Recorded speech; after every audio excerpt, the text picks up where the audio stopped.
በመጀመሪያ እግዚአብሔር ዓለምን ፈጠረ። እርሱም ሰማይና ምድርን በውስጣቸው ያለውን ሁሉ ፈጠረ። እግዚአብሔር የሠራውን ሥራ ሁሉ ስንመለከት እጅግ እንደነቃለን።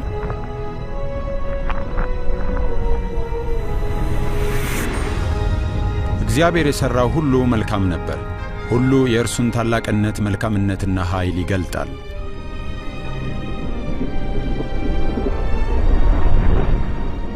እግዚአብሔር የተለያዩ የእጽዋት ዝርያዎችንና እንስሳትን ፈጠረ።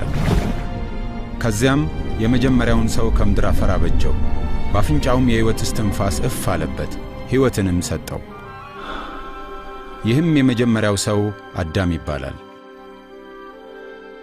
ከዚያ እግዚአብሔር ሴትን የአዳም ሚስትና ረዳት ትሆን ዘንድ ፈጠራት፣ ሔዋን ተብላም ተጠራች። እግዚአብሔርም ወንድና ሴት አድርጎ በአምሳሉ ፈጠራቸው። ስለዚህም ከእርሱ ጋር የቅርብ ግንኙነት ነበራቸው። ውብ በሆነችው ገነት ውስጥም ከእርሱ ጋር በደስታ ይኖሩ ነበር። በዚያም መከራና ሞት አልነበረም።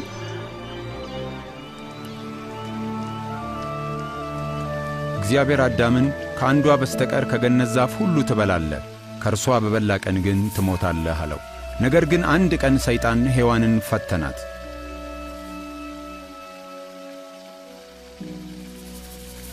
እርሷም ከፍሬው ወስዳ በላች። ባሏም ደግሞ ከእርሷ ተቀብሎ በላ። በዚያች ቅጽበት ከእግዚአብሔር ጋር የነበራቸው ኅብረት ተቋረጠ። እግዚአብሔር ቅዱስ ነውና ኃጢአተኞች ከእርሱ ጋር መኖር አይችሉም።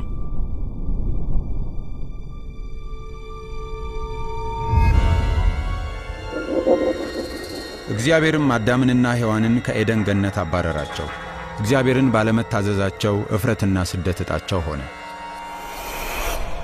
በውጤቱም አዳምና ሔዋን ዘራቸውም በጠቅላላ በኀፍረት በውርደትና በሞት ይሰቃይ ጀመር። እግዚአብሔር ግን ለሰው ዘር ያለውን ፍቅር አልቀነሰም። ስለዚህም ተመልሰው ከእርሱ ጋር መኖር የሚችሉበትን መንገድ አዘጋጀ። እግዚአብሔር የሰውን ዘር ከኃጢአት ለማዳን ያዘጋጀውን ዕቅድ በቅዱሳት መጻሕፍት በኩል አስታውቋል።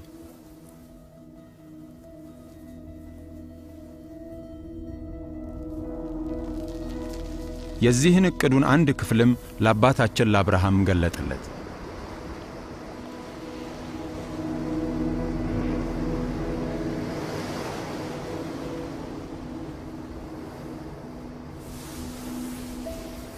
አብርሃምም በእግዚአብሔር አመነ፣ አከበረውም። እግዚአብሔርም እንደሚባርከውና የምድርንም አሕዛብ ሁሉ በእርሱ በኩል እንደሚባርክ ቃል ገባለት። ዘሩንም በባሕር ዳር እንዳለ አሸዋ በሰማዩም ላይ እንዳለ ከዋክብት እንደሚያበዛ ተስፋ ሰጠው። አብርሃምም እግዚአብሔርን አመነ። ከዚህም እምነቱ የተነሣ እግዚአብሔር ጻድቅ ነህ ብሎ አወጀለት። አሕዛብም የእግዚአብሔር ወዳጅ ብለው ጠሩት።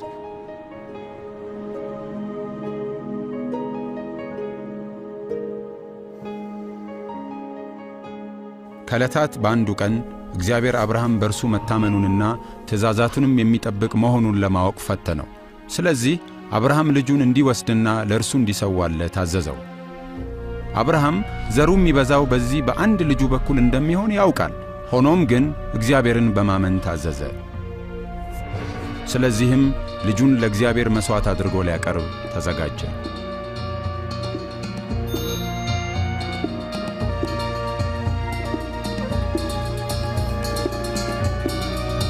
እግዚአብሔር ግን አብርሃም በልጁ ላይ አንዳች አታድርግበት፣ እኔን እንደምትፈራና ልትታዘዘኝም ምን ያህል ዝግጁ እንደሆንክ አውቄአለሁ አለው።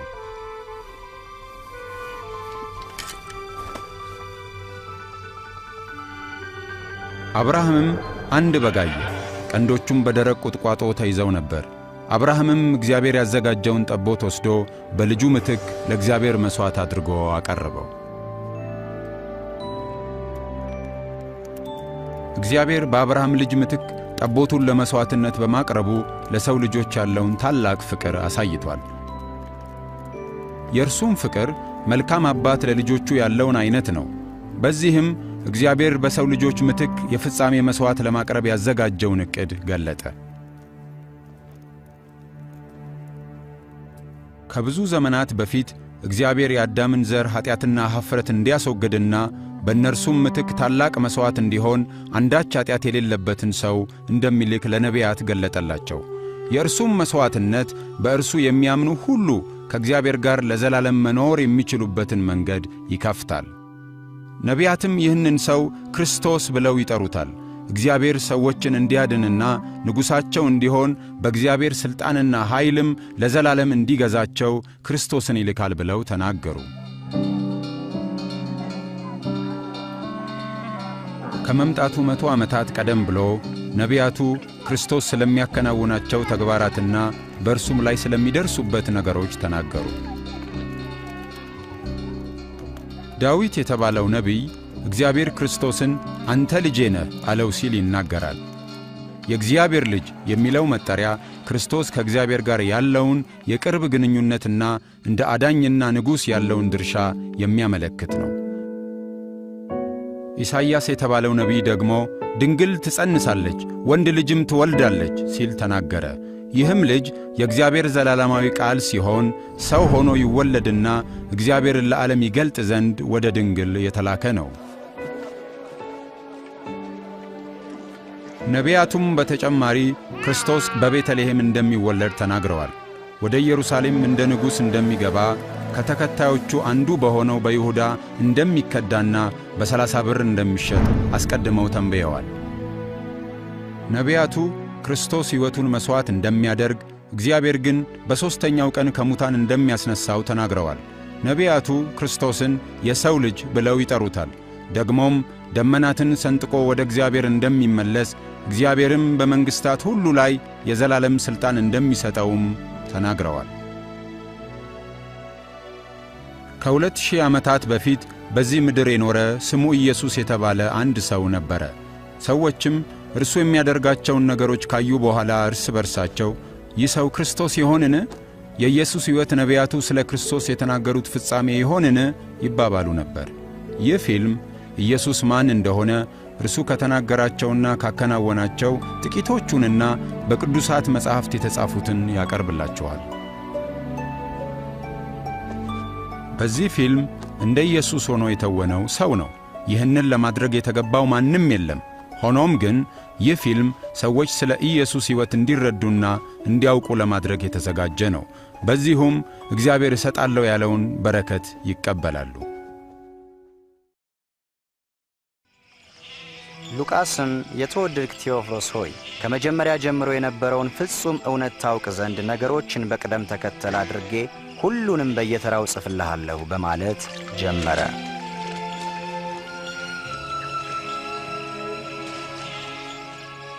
አውግስጦስ ቄሳር የሮም ንጉሥ በነበረበት ዘመን ትልቁ ሄሮድስም ይሁዳን ይገዛ በነበረበት ጊዜ መልአኩ ገብርኤል ናዝሬት ወደምትባለው ከተማ ስሟ ማርያም ወደምትባል ወደ አንዲት ድንግል ከእግዚአብሔር ዘንድ ተላከ።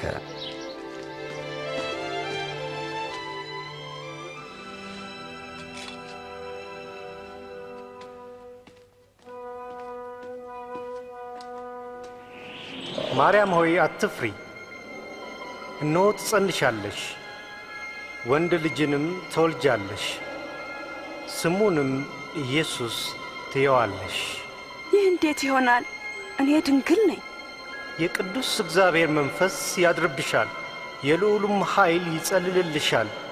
ካንቺ የሚወለደውም ቅዱስ የልዑል እግዚአብሔር ልጅ ይባላል። ማርያምም በተአምር የጸነሰችውን ዘመዷን ኤልሳቤጥን ለማየት ይሁዳ ወደምትባል ከተማ ሄደች። ኤልሳቤጥ! ማርያም! እህቴ ማርያም! አንቺ ከሴቶች ሁሉ የተባረክሽ ነሽ፣ የማኅፀንሽን ፍሬ የተባረከ ነው። ልክ ሰላምታሽን እንደሰማሁ ጽንሱ በማኅፀኔ በደስታ ዘለለ። ነፍሴ ጌታን ታከብረዋለች፣ መንፈሴ በአምላኬ በመድኃኒቴ ሐሴት ታደርጋለች። ከአሁን ጀምሮ ትውልድ ሁሉ ብፅዕት ናት ይሉኛል።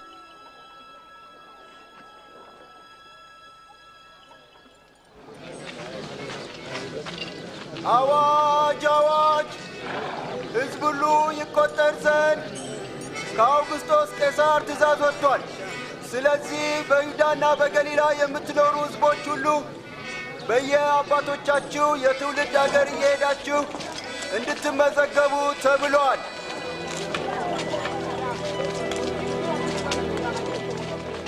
ማርያምም ከእጮኛዋ ከዮሴፍ ጋር ልትመዘገብ ወደ ይሁዳ ከተማ ወደ ቤተልሔም ሄደች።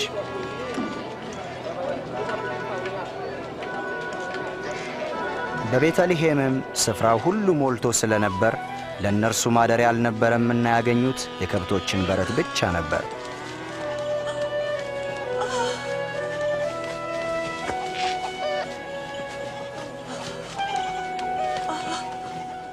በዚያም መንደር ሌሊቱን በሙሉ መንጎቻቸውን በትጋት የሚጠብቁ እረኞች ነበሩ። መልአኩም በተገለጠ ጊዜ የእግዚአብሔር ክብር በዙሪያቸው አበራ።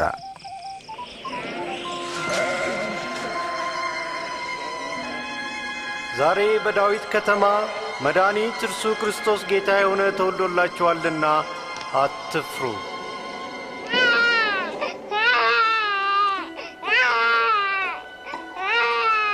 እረኞቹም በግርግም የተኛውን ሕፃን ለማየት ቸኮሉ። ከዚህም የተነሣ ከድንግል ስለተወለደው አዳኝ የምሥራቹን ለማብሰር የመጀመሪያዎቹ ሆኑ።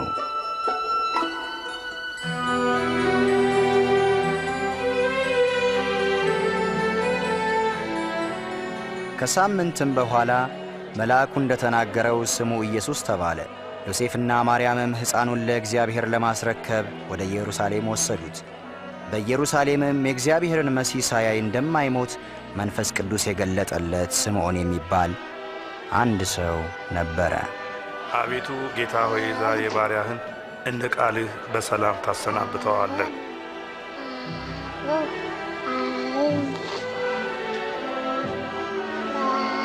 ዓይኖቼ በእርግጥ ማዳንህን አይተዋል። ይህም ልጅ በእግዚአብሔር የተመረጠ ነው። እግዚአብሔር ይባርካቸው።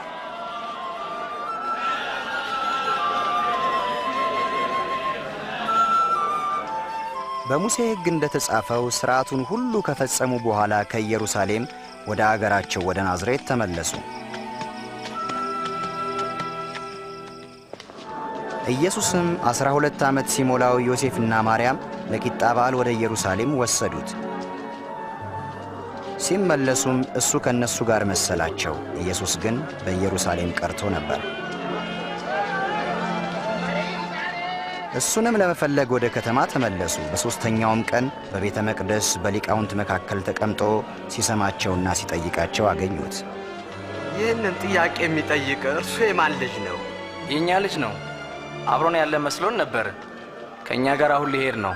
የሰሙት ሁሉ እጅግ ተደነቁ።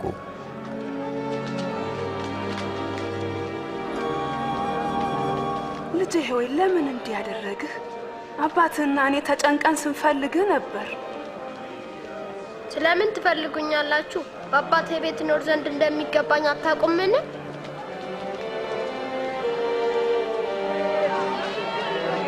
ከእነርሱም ጋር ወደ ናዝሬት ተመለሰ። ኢየሱስ በጥበብና በሞገስ በሰውና በእግዚአብሔር ፊት ያድግ ነበር።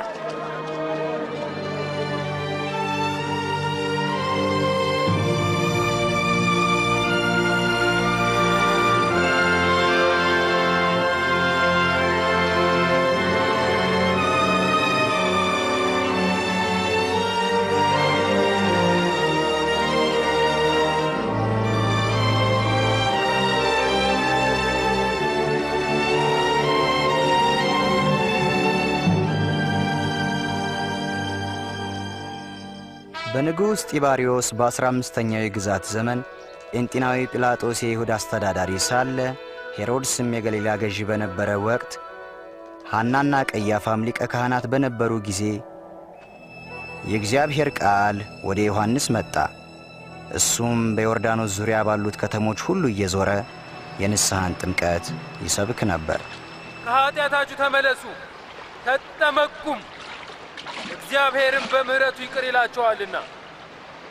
በነቢዩ ኢሳይያስ የትንቢት መጽሐፍ እንዲህ ብሎ እንደተጻፈ በምድረ በዳ የሚጮህ ሰው ድምፅ እንዲህ ይላል፣ የጌታን መንገድ አዘጋጁ፣ ይጓዝበት ዘንድ ጥርጊያውንም አቅኑ፣ አዘቅቱ ሁሉ ከፍ ይበል፣ ኮረብታውና ተራራውም ሁሉ ዝቅ ይበል። ጠማማው መንገድ የቀና መሆን አለበት፣ ሻካራውም መንገድ ይስተካከል። ሥጋ የለበሰ ሁሉ የእግዚአብሔርን ማዳን ያያል። ምን ማድረግ አለብን? እናንተ የእፉኝት ልጆች ምን እናደርግ ዘንድ ትወዳለህ? ምን እናድርግ? ማንም 2 ልብስ ያለው አንዱን ምንም ለሌለው ሰው ሳይሰስት በልግስና ይስጠው። ምግብ ያለውም ለሌለው ያካፍል። መምህር ሆይ እኛ ቀራጮች ነን፣ ምን እናድርግ? በሕግ ከተወሰነላችሁ በላይ አትውሰዱ።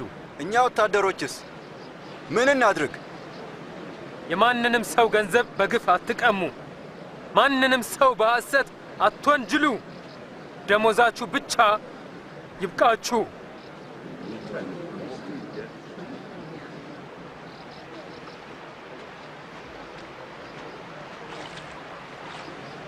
ንገረን እስቲ፣ አንተ ክርስቶስ ነህ?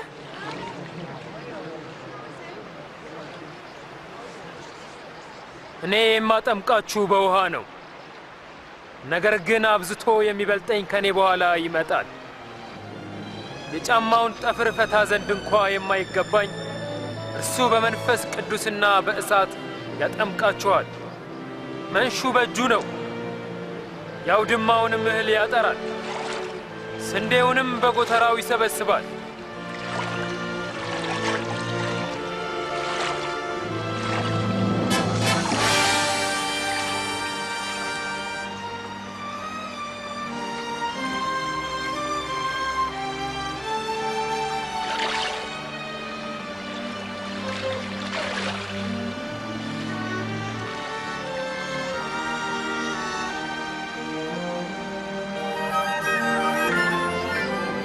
ሕዝቡ ሁሉ ከተጠመቁ በኋላ ጌታ ኢየሱስም ተጠመቀ።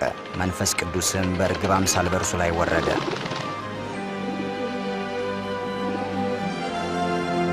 ከሰማይ የመጣ ድምፅም የምወድህ ልጄ አንተ ነህ፣ በአንተም ደስ ይለኛል አለ።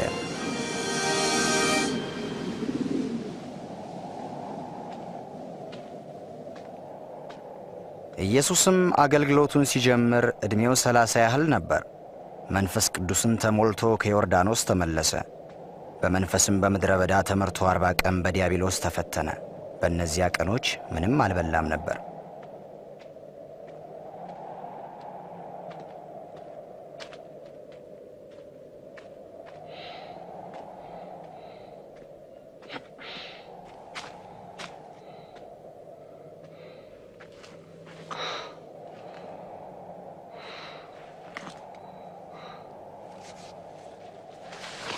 ዲያብሎስም ሲፈትነው አንተ እግዚአብሔር ልጅ ከሆንክ ይህ ድንጋይ እንጀራ እንዲሆን ዘዝ።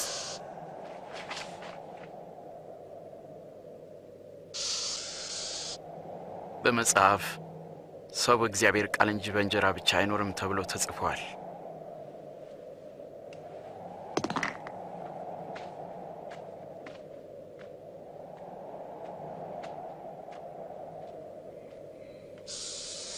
ከዚያም ዲያብሎስ ወደ ረጅም ተራራ ወስዶት የዓለምን መንግሥታት ሁሉ በቅጽበት አሳየው። ይህ ሥልጣንና ክብር ለእኔ ተሰጥቷል፣ ለምወደው ለማንም ሰጠዋለሁ። አንተም ለእኔ ብትሰግድልኝ ይህ ሁሉ ለአንተ ይሆናል። መጽሐፍ ለእግዚአብሔር አምላክ ብቻ ስገድ፣ እርሱንም ብቻ አምልክ ይላል።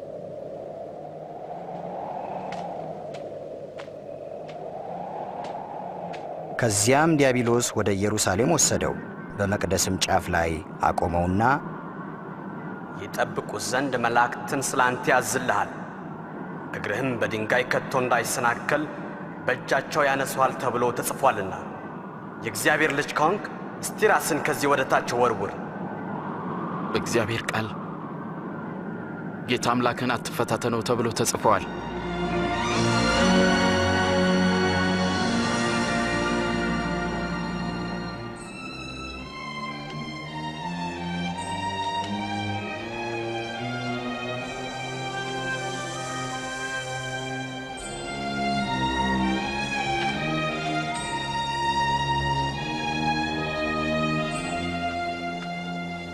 ቀጥሎም ወዳደገበት ወደ ናዝሬት ተመልሶ መጣ።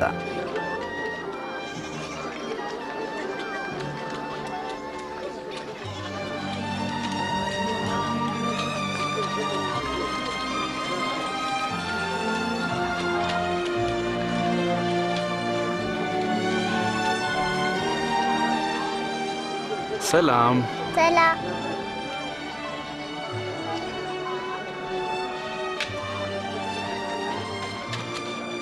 በሰንበትም እንደተለመደው ወደ ምኩራብ ሄደ።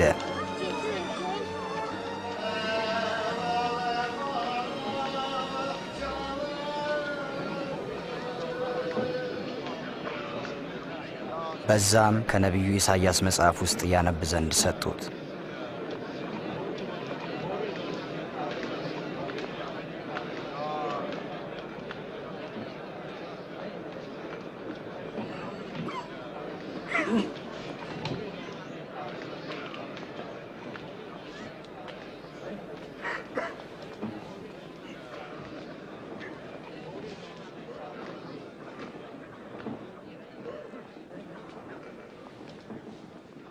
የጌታ መንፈስ በእኔ ላይ ነው፣ ወንጌልን ለድሆች ሰብክ ዘንድ ቀብቶኛልና፣ ለታሰሩት መፈታትን፣ ለዕውሮች ማየትን አውጅ ዘንድ ልኮኛል፣ የተጠቁትን ነፃ አወጣ ዘንድ፣ የተወደደችውን የጌታን ዓመት ለሕዝቡ ሰብክ ዘንድ ልኮኛል።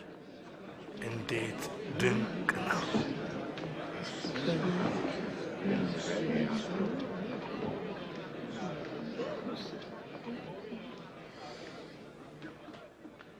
ዛሬ እዚህ መጽሐፍ ቃል በጆሮአችሁ እንደሰማችሁት ተፈጸመ። ቃሉ ዛሬ ተፈጸመ። ይህን ተስፋ የሚፈጽመው መሲሁ ብቻ ነው። ይህን እንዴት እናውቃለን? ያለ ጥርጥር ምሳሌን በእኔ ላይ ትመስሉብኛላችሁ። ሐኪም ሆይ ራስህን አድን፣ በቅፍርናሆም ያደረግከውን በገዛ አገርህም አድርግ ትሉኛላችሁ። እውነት እላችኋለሁ ነቢይ በገዛ አገሩ አይከበርም። ኢየሱስም እግዚአብሔር ሕዝቡን ያድን ዘንድ ቀብቶ የላከው መሲህ እንደሆነ ገለጸላቸው። አይሁዶች ግን እርሱን እንደ መሲህ አልተቀበሉትም። ከገደል አፋፍ ላይ ወስደው ሊጥሉት ፈለጉ። እርሱ ግን ዝም አሰኛቸው። በመካከላቸውም አልፎ ሄደ።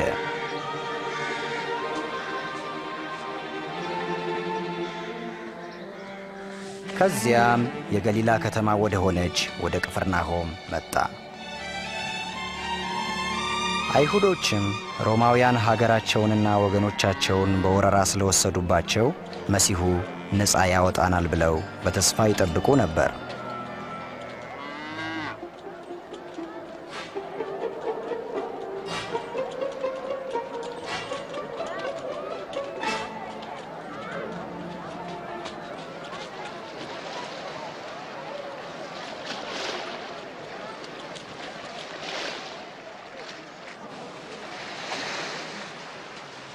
ሰላም ላንተ ስምዖን። ሰላም ላንተ ጌታ ሆይ። ጀልባህን ፈቀቅ ታደርግልኛለህ? እሺ ጌታ ሆይ። ይኸው መምህር ሆይ መጥቷል። ጌታ ሆይ አስተምረን፣ እባክህ አስተምረን። አስተምረን ጌታ ሆይ በቃልህ ተናገረን።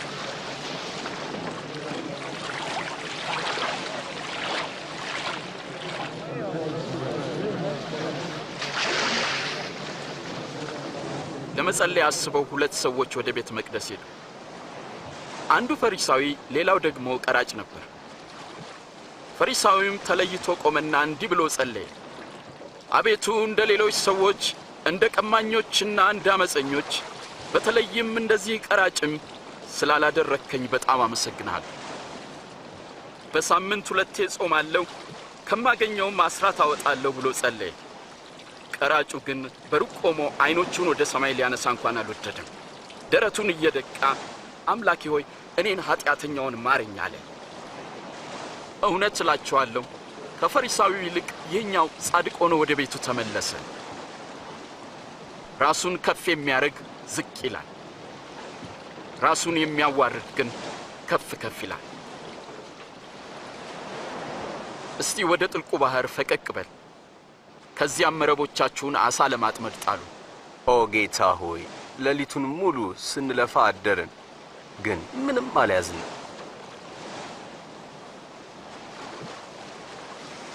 አንተ ካልክ ግን መረቡን በስምህ እጥላለሁ። ያዕቆብ፣ ዮሐንስ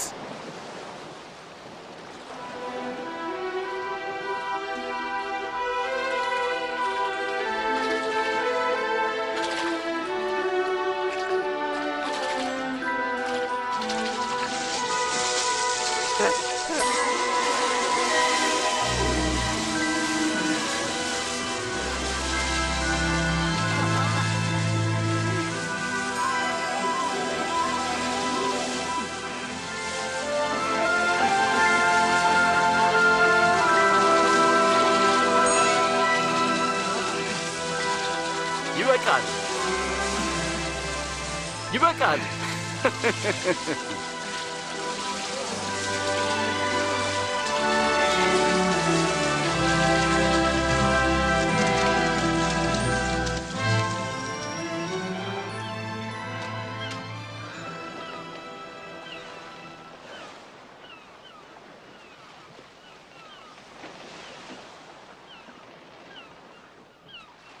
ጌታ ሆይ ከኔ ይራቅ፣ እኔ ኃጢአተኛ ሰው ነኝ። አትፍራ፣ ከእንግዲህ ሰውን አጥማጅ ትሆናለህ።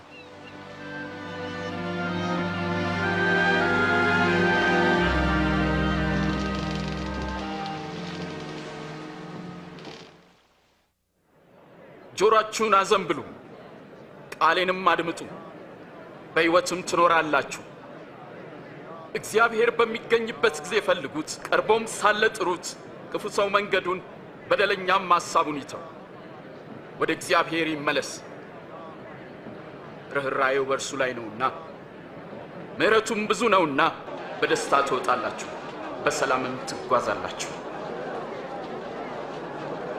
ተመልከቱ፣ ወደዚህ እየመጣ ነው። ኢየሱስ ሆይ እባክህ አንዷን ልጄን ማርልኝ። ጌታ ሆይ እባክህ ራራልኝ። ገና 12 ዓመቷ ነው፣ ልትሞትብኝ ነው። እባክህ ከኔ ጋር እንሂድ። ኢያኢሮስ ይበቃል። ኢየሱስ ሆይ ልጅ ሞታለች። ከዚህ በኋላ መምህሩን አታድክመው። አይዞህ፣ አትፍራ፣ እመን እንጂ እሷ ትድናለች።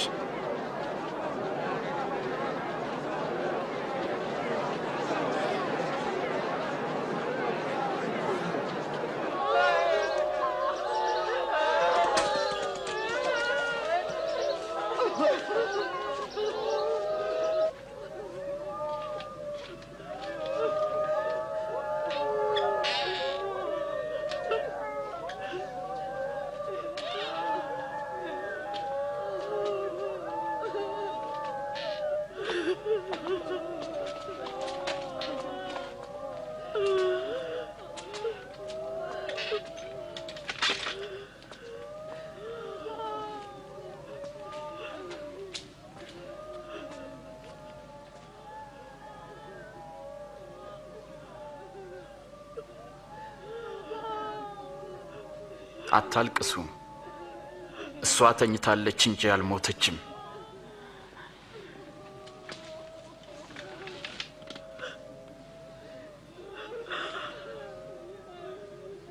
አንቺ ልጅ ተነሽ።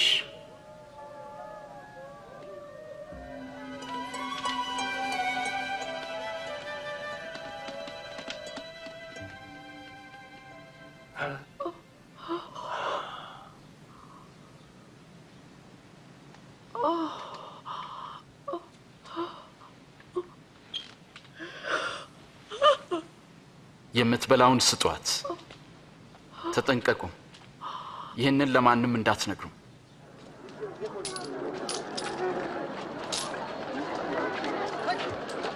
ከዚህም በኋላ ሌዊ የተባለው ቀረጥ ሰብሳቢ ማቴዎስ በቀረጥ መሰብሰቢያው ላይ ተቀምጦ አየው።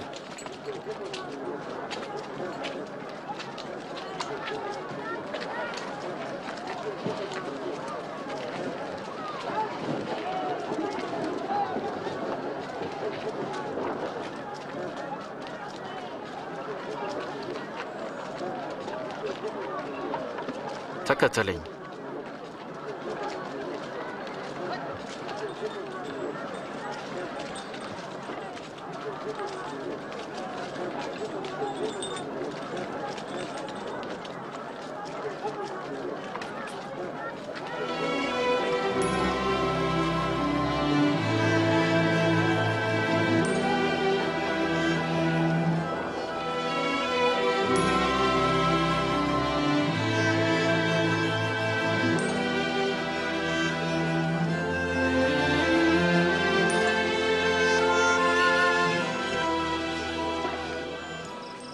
ኢየሱስም ይጸልይ ዘንድ ወደ ተራራ ወጣ።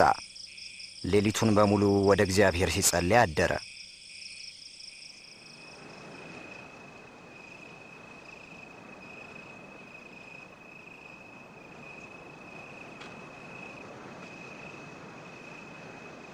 ሲነጋም ደቀ መዛሙርቱን ጠራ፣ 12ቱን መረጠ፣ ሐዋርያት ብሎ ሰየማቸው።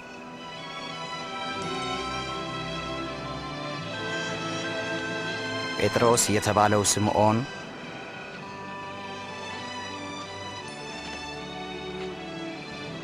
ወንድሙ እንድርያስ፣ ያዕቆብ፣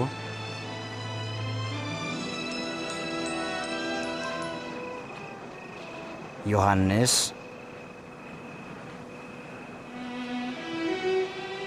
ፊልጶስ፣ በርተሎሜዎስ፣ ማቴዎስ፣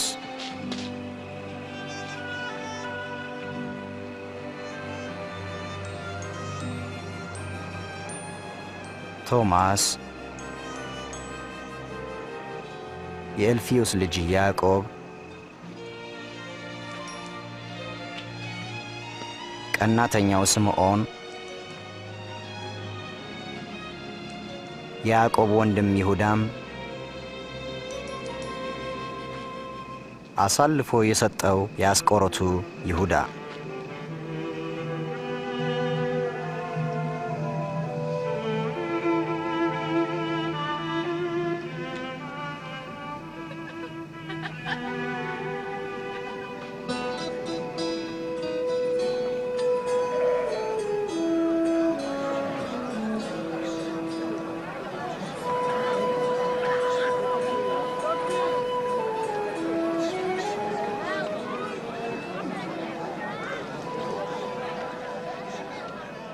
እናንተ ድሆች ብፁዓን ናችሁ፣ መንግሥተ ሰማያት የእናንተ ናትና። እናንተ አሁን የምትራቡ ብፁዓን ናችሁ፣ በኋላ ትጠግባላችሁና ደስ ይበላችሁ። ሰዎች ስለ ሰው ልጅ ሲጠሏችሁና ሲተዋችሁ ብፁዓን ናችሁ። ስለ ሰው ልጅ ሲነቅፏችሁና ስማችሁን በክፉ ሲያነሱ በዚያን ቀን ይህ ሲሆን ሐሴት አድርጉ፣ ዋጋችሁ በሰማይ እጅግ ታላቅ ነውና። አባቶቻችሁን ነቢያትን እንዲሁ ያደርጉባቸው ነበር።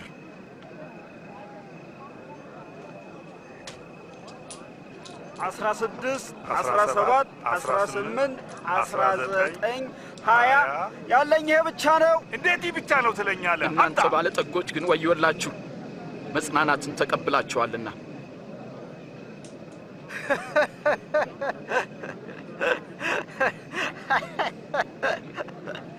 እብድ ሳይሆን አይቀርም፣ ባለጠግነቱን ንቋል። እናንተ አሁን የምትስቁ ወዮላችሁ፣ ታለቅሳላችሁና። ሰዎች ሲያሞግሷችሁ ወዮላችሁ፣ አባቶቻችሁም ለሐሰተኛ ነቢያት እንዲሁ ያደርጉላቸው ነበር። ለምትሰሙ እውነት እላችኋለሁ፣ ጠላቶቻችሁን ውደዱ፣ ለሚጠሏችሁ መልካም አድርጉ፣ የሚረግሟችሁን መርቁ፣ ለሚበድሏችሁም ሰዎች ጸልዩ።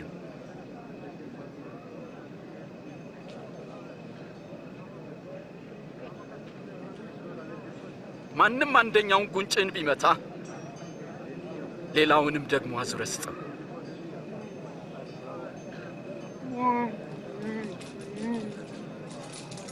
መጎናጸፊያንም ለሚወስድ እጀ ጠባብህን አትከልክለው። ለሚለምንህ ሁሉ ቸርነትን አድርግ። ማንም ያንተን ነገር ቢወስድ እንዲመልስልህ አትጠይቀው። ለራስህ የምትፈልገውን አንተም ለሌሎች አድርግ።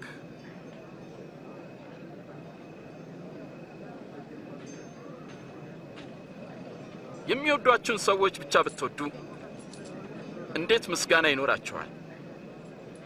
ኃጢአተኞችም እንኳን የሚወዷቸውን ይወዳሉ። መልካም ለሚያደርጉላችሁ ብቻ መልካም ብታደርጉ እንዴት ምስጋና ይኖራችኋል? ኃጢአተኞችም ያደርጋሉ። እንዴት ይነካታል! እንዴት ያናግራታል! አጸያፊ ነው።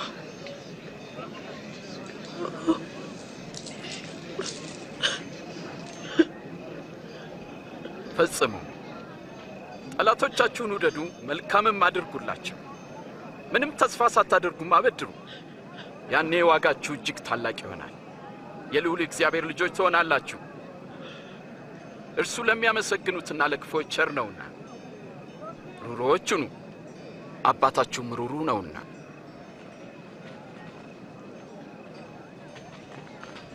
ኢየሱስ ሆይ አድነን። እንዳይፈረድባችሁ እናንተም አትፍረዱ። እንዳትኮነኑ እናንተም ማንንም አትኮንኑ። ይቅር በሉ፣ እናንተም ይቅር ትባላላችሁ። ጌታ ሆይ መንገድህን አሳየን።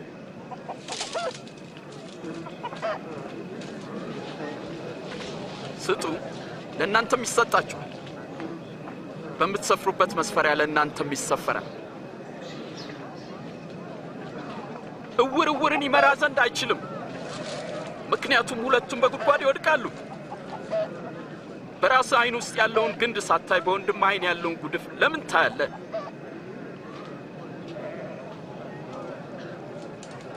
ጌታ ሆይ ምራን። ጌታ ሆይ አንተን እንሻለን። የተሸከመች ማኅፀንና የጠባቸው ጡቶች እንዴት ብፁዓን ናቸው!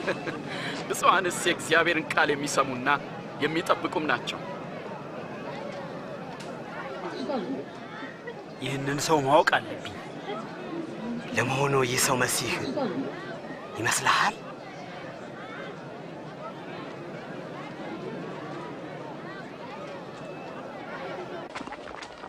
አንድ ፈሪሳዊም ኢየሱስን ራት ይበላ ዘንድ ጋበዘው።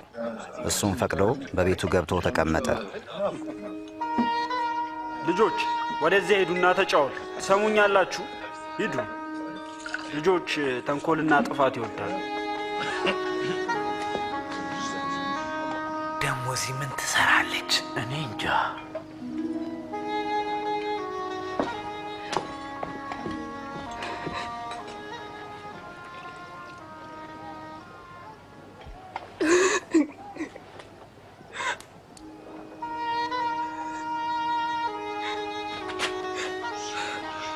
ምን ታደርጋለች?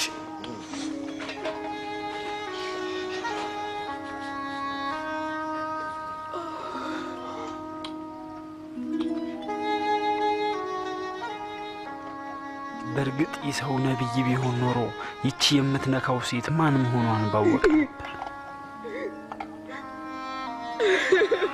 ምን አይነት ኃጢአተኛ እንደሆነችን በተረዳ ነበር። ስምዖን፣ ይህችን ሴት አውቃለሁ። እስቲ ልንገርህ፣ ገንዘብ የተበደሩ ሁለት ሰዎች ነበሩ። አንደኛው 500 ሌላውም 50 ተበደረ። ሁለቱም መመለስ አልቻሉም። ባለቤቱም ዕዳቸውን ተወላቸው።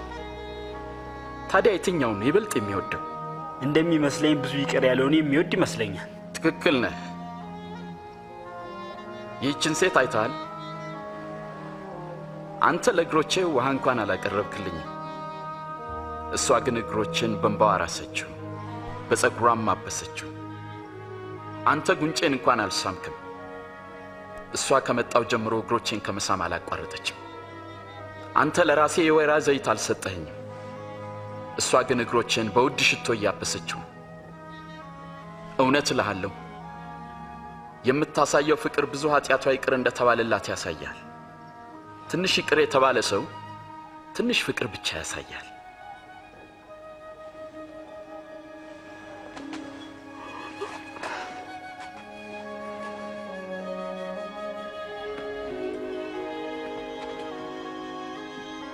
ልጄ ሆይ ኃጢአትሽ ተሰርዮልሻል፣ እምነትሽ አድኖሻልና በሰላም ሂጂ።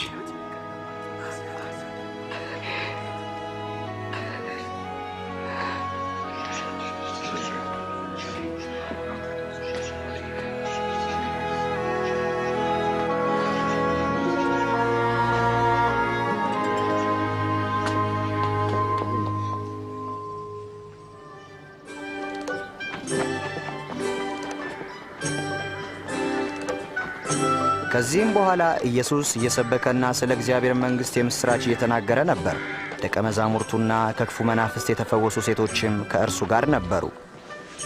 ከእነርሱም መካከል ማርያም መግደላዊት፣ የሄሮድስ አዛዥ የኩዛ ሚስት ዮሐናም፣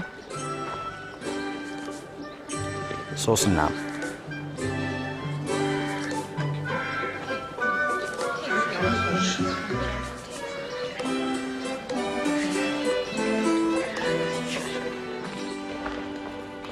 በገሊላ የሮማን ደራሴ ሆኖ ይገዛ የነበረው ሄሮድስ የወንድሙን ሚስት በማግባቱ ስለገሰጸው ዮሐንስ መጥምቁን ወደ እስር ቤት ጣለው።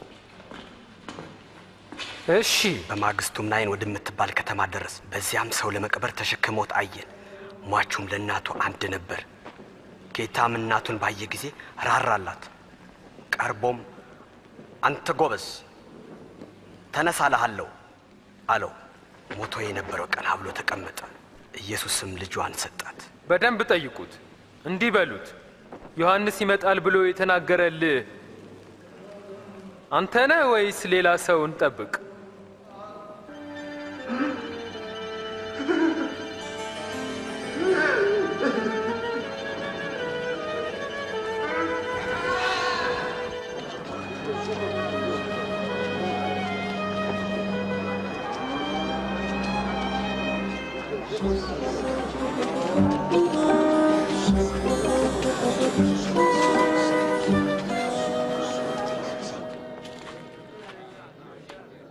ጌታ ሆይ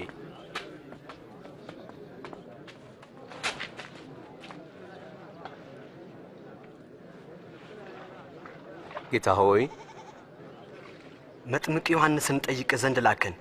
ይመጣል የተባልከው መሲህ አንተ ነህን ወይስ ሌላውን እንጠብቅ ብለዋል? ሂዱና ለዮሐንስ ያያችሁትን ንገሩት። ዕውሮች ያያሉ፣ አንካሶችም ይዘላሉ። በእኔ የማይሰናከለው ምንኛ ብፁዕ ነው።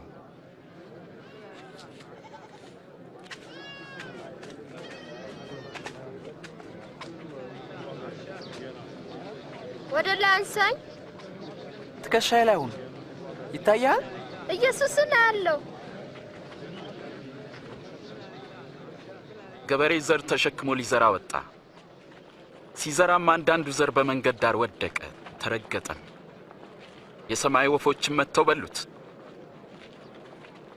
ሌላውም ዘር በዓለት ላይ ወደቀ። የተዘራውም ዘር በበቀለ ጊዜ መሬቱ እርጥበት ስላልነበረው ደረቀ። ሌላውም ዘር በእሾህ መካከል ወደቀ። እሾህም ከዘሩ ጋር አብሮት በቀለ፣ ከዚያም አነቀው። ሌላውም ዘር በመልካም መሬት ላይ ወደቀ።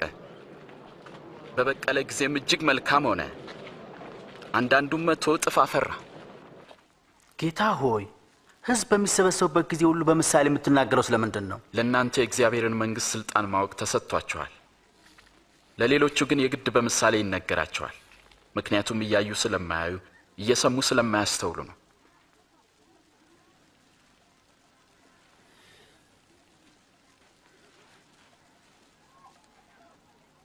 የምሳሌውም ትርጉም ነው።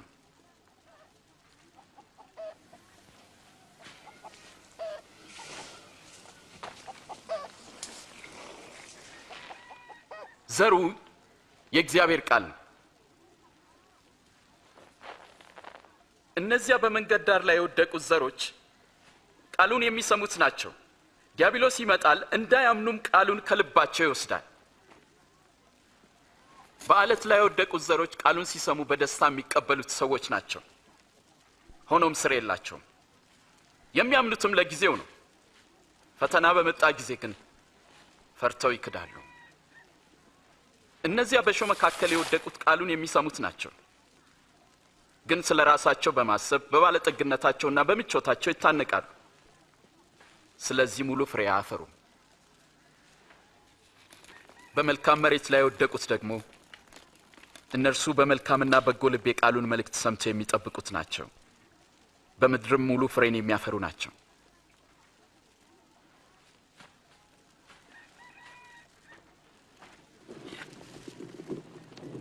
መብራትን አብርቶ በእንቅብ የሚከድነው ካልጋ ስርም የሚያኖረው የለም፣ ከዛ ይልቅ በመቅረዝ ያኖረዋል። ስለዚህ ሰዎች ወደ ውስጥ ሲገቡ መብራቱን በግልጥ ያያሉ። የማይገለጥና የተሰወረ ወደ ግልጥም የማይወጣ የሚደበቅና የተሸሸገ ምንም ነገር ሊኖር አይችልም። እንግዲህ እንዴት እንድትሰሙ ተጠበቁ፣ ምክንያቱም ላለ ሁሉ ይሰጠዋልና፣ ከሌለውም አለኝ የሚለው ያው ጥቂቱ ነገር እንኳን ይወሰድበታል።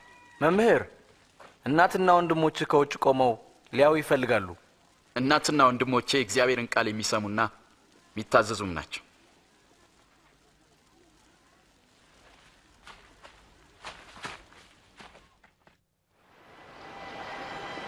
ከዕለታቱም በአንዱ ኢየሱስ ከደቀ መዛሙርቱ ጋር ወደ ታንኳ ገብቶ ወደ ማዶ እንሻገር አላቸው።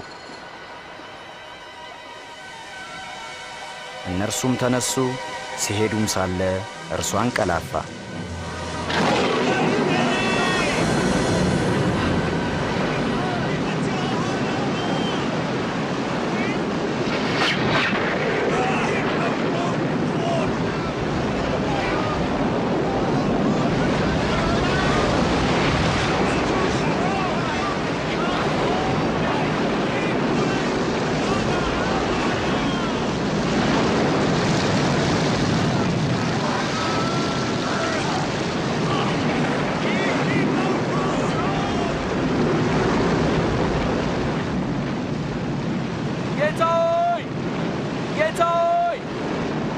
ኢየሱስ ሆይ እባክህ ማለቃችን ነው።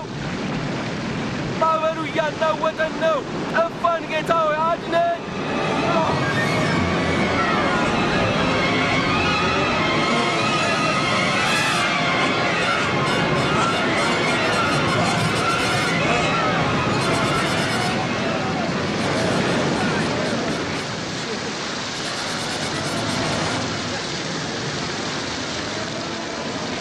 ጎሽ ዳን፣ ማዕበል የሚታዘዝለት ይህ ማን ነው?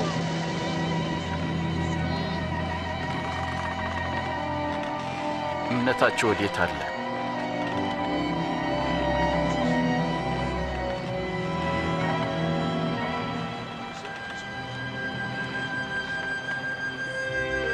ከዚያም በኋላ በገሊላ አንጻር ወዳለችው ወደ ጌርጌስኖን አገር በታንኳ ደረሱ።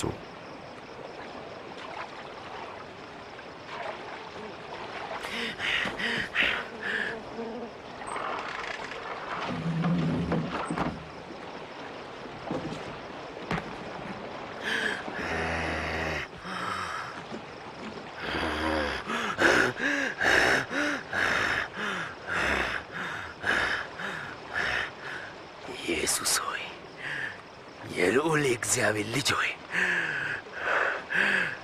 እኔ ካንተ ጋር ምን አለኝ? እባክህ አታሰቃየኝ። ማን ትባላለህ?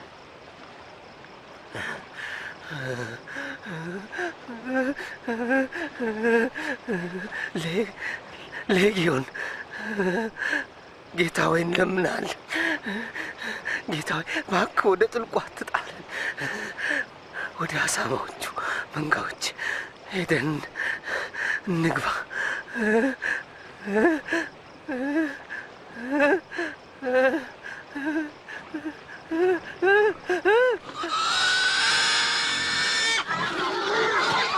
ኤይ ተመለሱ! ቁም! ተመለስ! አጋንንትም ከሰውየው ላይ ወጥተው ወደ እሪያዎቹ ገቡ።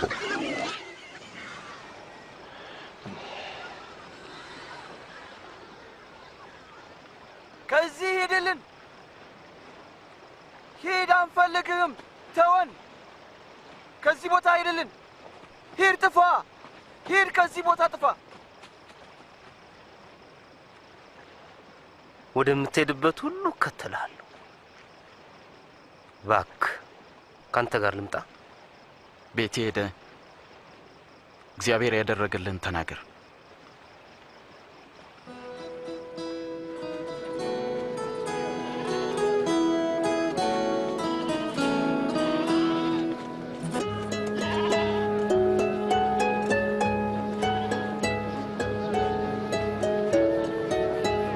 ኢየሱስም ደቀ መዛሙርቱን ቤተሳይዳ ወደምትባል ከተማ ከእርሱ ጋር ወሰዳቸው።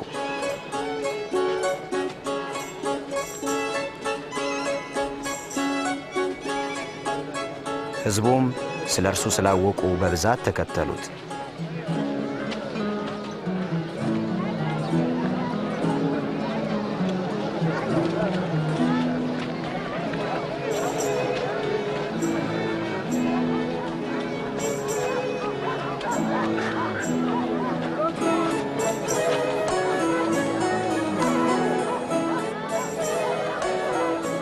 ቀኑም እየመሸ ሲሄድ ጴጥሮስ ጌታ ሆይ ሕዝቡን ሸኛቸው። በዙሪያችን ወዳሉት መንደሮችና ገጠሮች መሄድ ይችላሉ። በዚያም ማደሪያና ምግባቸውን ይፈልጉ። በዚህ አንዳች የለም።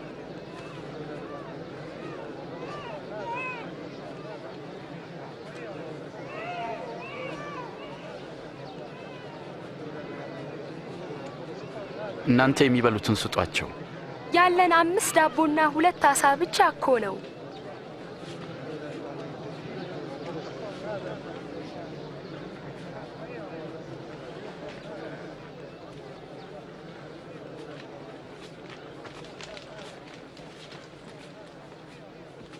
የዓለም ንጉሥ እግዚአብሔር ሆይ ከምድር በረከቱን የምትሰጥ ይህን ዳቦና ዓሣ ባርክልን።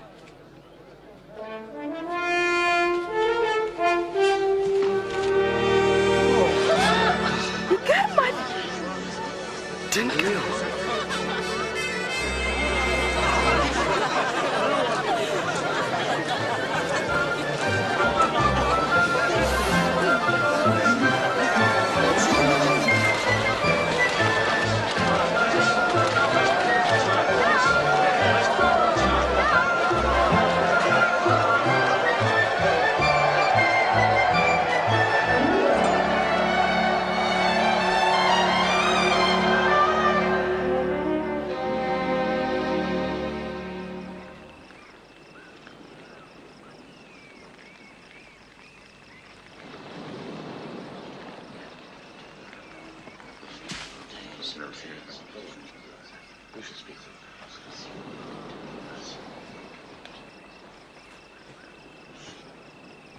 ሕዝቡ እኔን ማን ይለኛል?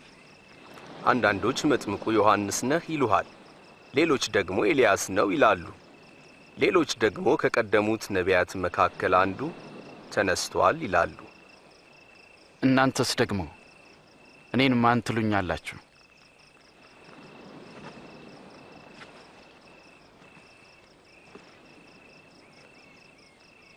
አንተ ክርስቶስ ነህ። ይህንን ለማንም ሰው እንዳትናገሩ። የሰው ልጅ ብዙ መከራ ሊቀበልና ሊጣል እንዲሁም ሊገደል በሶስተኛውም ቀን ሊነሳ ይገባዋል።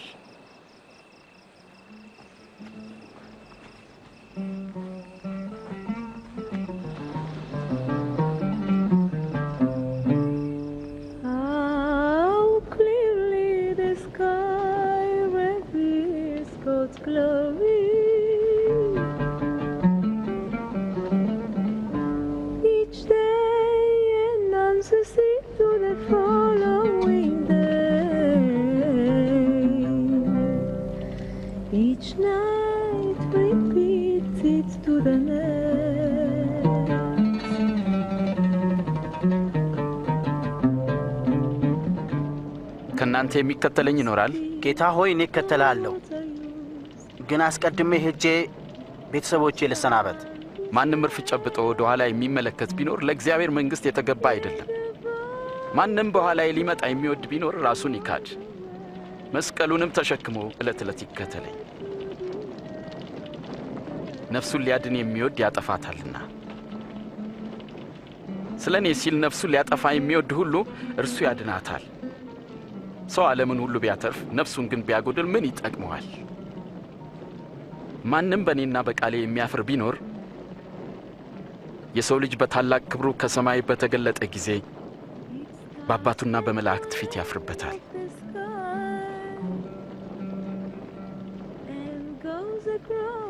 እውነት እላችኋለሁ፣ በዚህ ከሚቆሙት የእግዚአብሔርን መንግሥት እስኪያዩ ድረስ ሞትን የማይቀምሱ አሉ።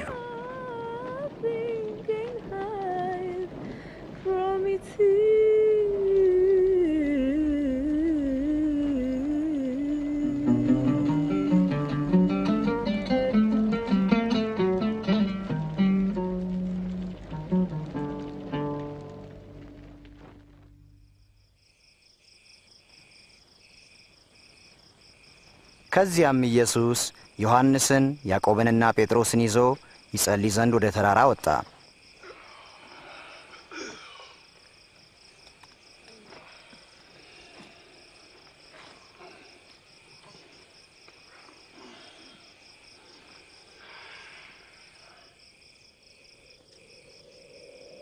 ሲጸልይም ሳለ የፊቱ መልክ ተለወጠ፣ ልብሱም ተብለጭልጮ ነጭ ሆነ። ወዲያውኑ እነሆም ሁለት ሰዎች እነርሱም ሙሴና ኤልያስ ከሰማይ በክብር መጥተው ይነጋገሩ ነበር። የእግዚአብሔርን ዓላማ ትፈጽማለህ፣ በኢየሩሳሌም ትሞታለህ።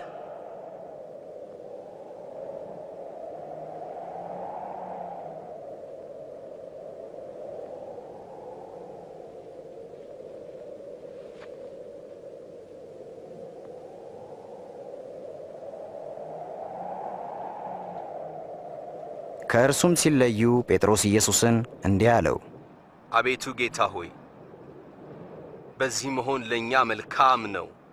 3 ድንኳኖችን እንሰራለን፣ አንድ ላንተ።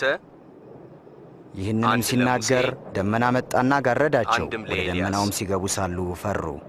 ከደመናውም የመረጥኩት ልጄ ይህ ነው፣ እርሱን ስሙት የሚል ድምፅ መጣ።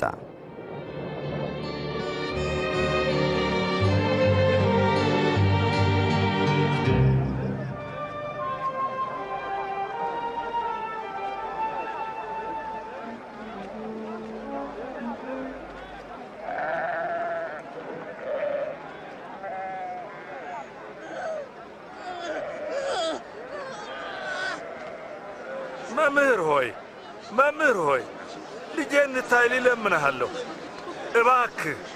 እባክህ ጌታ ሆይ፣ ያለ ልጅ እርሱ ብቻ ነው። ደቀ መዛሙርቱን ይፈውሱ ዘንድ ለመንኳቸው፣ እነርሱ ግን አልቻሉም። አንተ የማታምን ጠማማ ትውልድ፣ እስከ መቼ ከእናንተ ጋር እኖራለሁ? ልጅህን ወደዚህ አምጣ።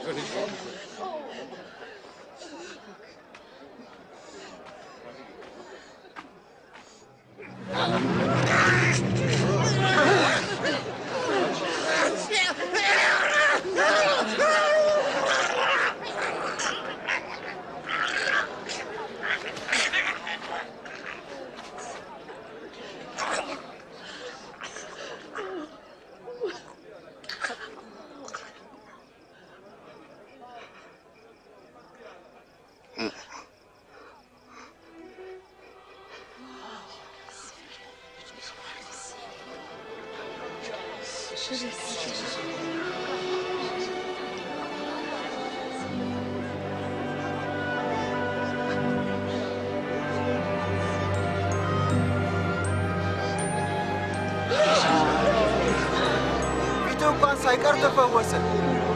እንዴት ይገርማል!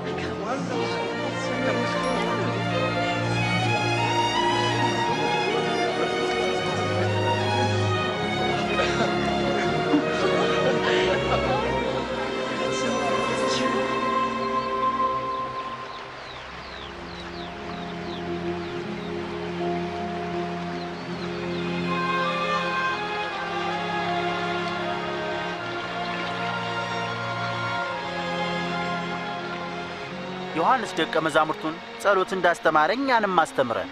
ስትጸልዩ እንዲህ በሉ፣ በሰማይ የምትኖር አባታችን ሆይ ስምህም ይቀደስ፣ መንግሥትህ ትምጣ፣ ፈቃድህ በሰማይ እንደሆነች እንዲሁም በምድር ትሁን። የዕለት እንጀራችንን ስጠን፣ የበደሉንን ይቅር እንደምንል የእኛንም በደል ይቅር በለን፣ ወደ ፈተናም አታግባን፣ ከክፉ ሁሉ አድነን እንጂ።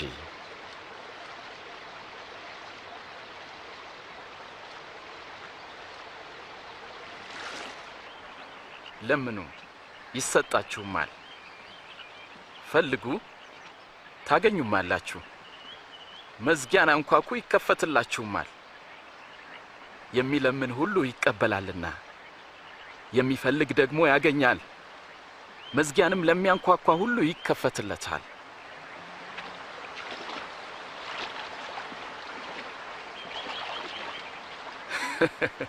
አባት ከሆናችሁ ከናንተ ከማናችሁም ልጁ አሳ ቢለምነው እባብን፣ እንቁላል ቢለምነው ጊንጥን ይሰጠዋልን? ታዲያ ክፉዎች ሆናችሁ ለልጆቻችሁ መልካም መስጠትን ካወቃችሁ በሰማይ ያለው አባት ለሚለምኑት እንዴት አብልጦ መንፈስ ቅዱስን አይሰጣቸውም? እውነት እላችኋለሁ ለነፍሳችሁ ስለምትበሉት ነገር አታስቡ፣ ለሰውነታችሁ ስለምትለብሱት ነገር አትጨነቁ። ነፍስ ከመብል ሰውነትም ደግሞ ከልብስ ይበልጣል።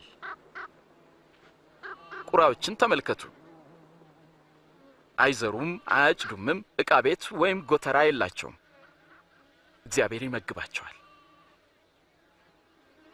ታዲያ እናንተስ ከወፎች አትበልጡምን?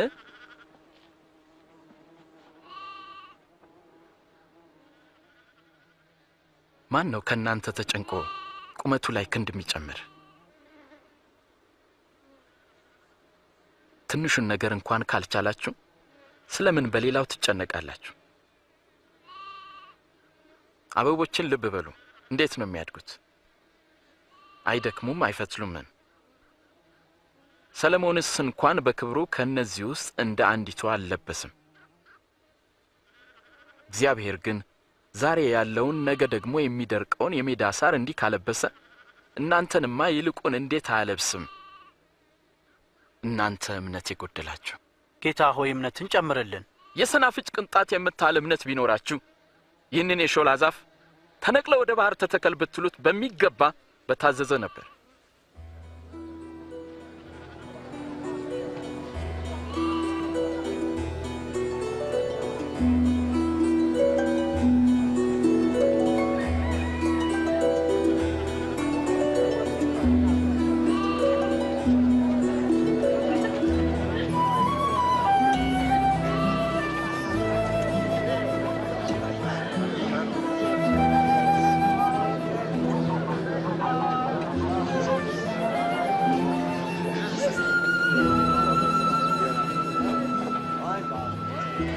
መሰናክል ግድ ሳይመጣ አይቀርም። መሰናክሉን ለሚያመጣው ወዮለት። ስለዚህ ከነዚህ ከታናናሾቹ አንዱን ከሚያሰናክል ይልቅ የወፍጮ ድንጋይ ባንገቱ ታስሮ ወደ ባህር ቢጣል ይሻላል። የእግዚአብሔር መንግስት ምን ትመስላለች? እንዲህ ያለች ናት። ሰው በአትክልቱ ውስጥ የጣላትን የስናፍጭ ዘር ትመስላለች። ዘሯም ማደገች፣ ታላቅም ዛፍ ሆነች። የሰማይ ወፎችን በቅርንጫፎቿ ሰፈሩ። ስለምን እንደሚናገር አልገባኝም። ስለምን ከቀራጮችና ከኃጢአተኞች ጋር አብረህ ትበላለህ?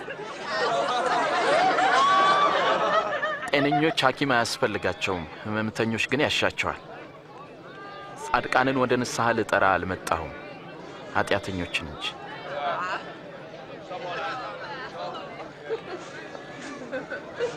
ስለ እግዚአብሔር መንግስት ንገረን፣ ሌላስ ትነግረናለህ? አንተ ታናሽ መንጋ መንግስትን ሊሰጣችሁ የአባታችሁ በጎ ፈቃድ ነውና አትፍሩ። ያላችሁን ሽጡ፣ ምጽዋትም ስጡ። ሌባ በማይደፍረው በማይጠፋው በሰማያት መዝገብ አኑሩ። መዝገባችሁ ባለበት ልባችሁ ይሆናል።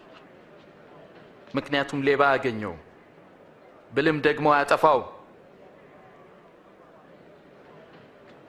መዝገባችሁ ባለበት ልባችሁ በዚያ ይሆናልና።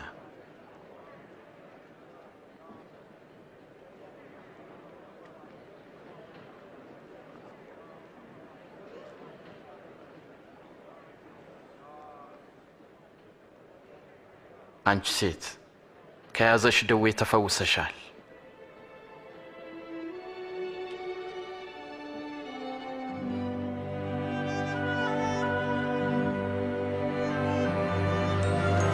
ተመልከት፣ ዳነች። ድንቅ ነው፣ ተፈወሰች። ናና እይ። ጌታ ሆይ ክበርልኝ። 18 ዓመት ጌታ ሆይ ተመስገን። ልንሰራባቸው የሚገቡን 6 ቀኖች አሉ። እንግዲህ በእነርሱ መታችሁ ተፈወሱ እንጂ በሰንበት ቀን አይደለም። እናንተ ግብዞች፣ ከናንተ እያንዳንዱ በሰንበት በሬውን ወይስ አህያውን ፈቶ ውሃ ሊያጠጣ ይወስደው የለምን? ይህችም የአብርሃም ልጅ ሆና ከ18 ዓመት ጀምሮ ሰይጣን ያሰራት ነበረች። ታዲያ በሰንበት ቀን ከስራቷ ልትፈታ አይገባትምን?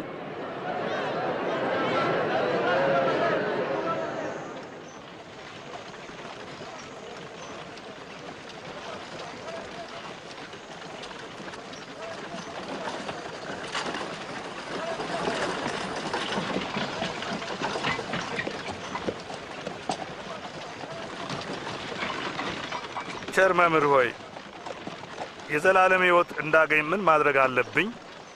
ስለምን ቸር ትለኛለህ? ከአንዱ ከእግዚአብሔር በቀር ቸር ማንም የለም።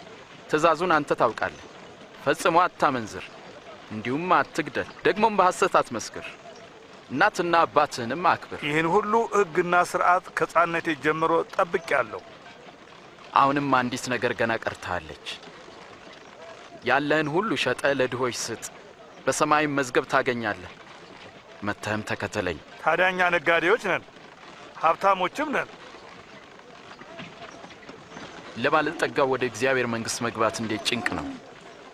ባለጠጋ ወደ እግዚአብሔር መንግሥት ከሚገባ ይልቅ ግመል በመርፌ ቀዳዳ ቢያልፍ ይቀላል። ታዲያ ማን ሊድን ይችላል? ለሰው የማይቻል ሁሉ ለእግዚአብሔር ይቻለዋል። ታዲያ የእግዚአብሔር መንግሥት መቼ ትመጣለች? የእግዚአብሔር መንግሥት ከቶም በመጠባበቅ አትመጣም። ማንም እርሷን በዚህ ወይም በዚህ ያለች ቢል አትስሙ፣ እሷ በመካከላችሁ ናትና። ከሰው ልጅ ቀኖች አንዱን ልታዩ የምትመኙበት ወራት እንደሚመጣ አወቁ፣ ግን አታዩትም። መብረቅ በርቆ ከሰማይ በታች ካለ ከአንድ አገር ወደ ሌላ አገር እንደሚያበራ የሰው ልጅ ቀን እንደዚያ ይሆናል።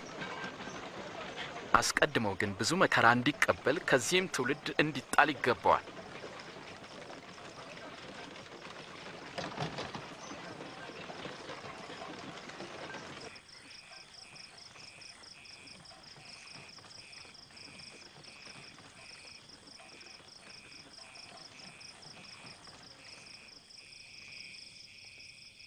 ነገር ግን ከሕግ አንዲት ነጥብ ከምትወድቅ ይልቅ ሰማይና ምድር ቢያልፍ ይቀላል እላችኋለሁና እናንተ የምታዩትን ብዙዎች ነቢያትና ነገሥታት ሊያዩ ወደዱ፣ አላዩም። የምትሰሙትን ሊሰሙ ወደው አልሰሙም። ምን እናድርግ? በሕግ የተጻፈው ምንድን ነው? እንዴትስ ታነበዋለህ? ጌታ አምላክህን በፍጹም ልብ፣ በፍጹም ነፍስ፣ በፍጹም ኃይል ሐሳብህም ውደድ፣ ባልንጀራህንም እንደ ራስ አድርገህ ውደድ። ትክክል ነህ። ሕግም ፈጽም፣ በሕይወትም ትኖራለህ። ጎረቤቴ ማን ነው? መቼም እነዚያ ወታደሮች አይሆኑም። ቄሳርስ ቢሆን? አንድ ጊዜ አንድ ሰው ከኢየሩሳሌም ወደ ኢያሪኮ ወረደ፣ በወንበዴዎች እጅ ወደቀ። እነሱም ገፈፉት፣ ደበደቡትም፣ በሕይወትና በሞት መካከል ትተውት ሄዱ። ድንገትም አንድ ካህን በዚያ መንገድ ወረደ፣ አይቶትም ገለል ብሎ አለፈ። እንዲሁም ደግሞ አንድ ሌዋዊ ወደዚያ ስፍራ መጣና አይቶት ገለል ብሎ አለፈ። አንድ ሳምራዊ ግን ሲሄድ ወደ እርሱ መጣ፣ አይቶትም ልቡ በሐዘን ተነካ። ቀርቦም ዘይትና የወይን ጠጅ በቁስሎቹ ላይ አፍስሶ አሰራቸው። ከዚያም በእርሱ አህያ ላይ አስቀምጦት ወደ እንግዶች ማደሪያ ወሰደው፣ አስታመመውም። በማግስቱም 2 ዲናር አውጥቶ ለባለቤቱ ሰጠና እርዳው፣ ከዚህም በላይ የምትከስረውን ሁሉ እኔ ስመለስ እከፍልሃለሁ አለው። እንግዲህ ከነዚህ ከሶስቱ በወንበዴዎች ለወደቀው ባልንጀራ የሆነው ማን ነው?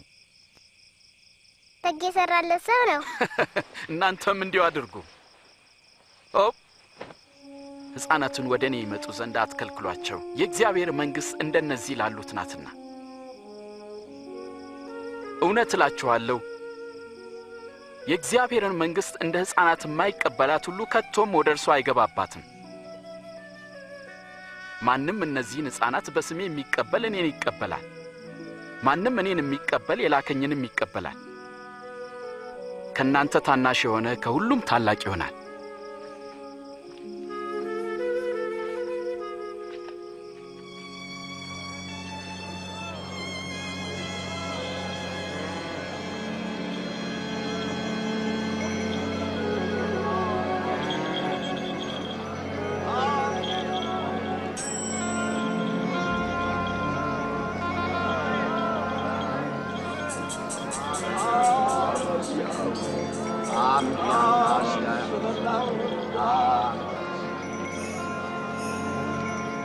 ሰማኸኝ? የምሰማው ምንድን ነው? የናዝሬቱ ኢየሱስ በዚህ በኩል እያለፈ ነው።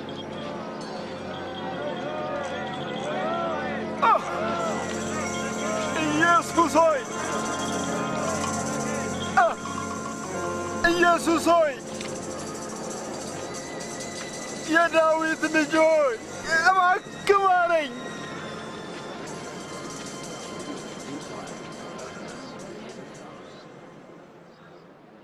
ምን እንዳደርግልህ ትወዳለህ? ማየት እፈልጋለሁ።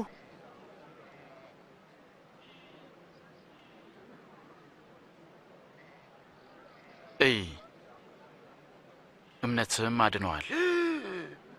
ማየት ቻል።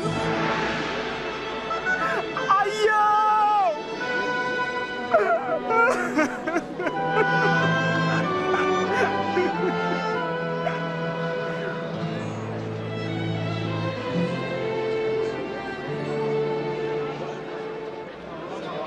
ጌታ ኢየሱስ ወደ ኢየሩሳሌም ከተማ ሲሄድ ብዙ ሰዎች ተሰብስበው የደህንነትን መንገድ እንዲያሳያቸው ስለ እግዚአብሔር መንግሥትም እንዲያስተምራቸው ይጠይቁት ነበር።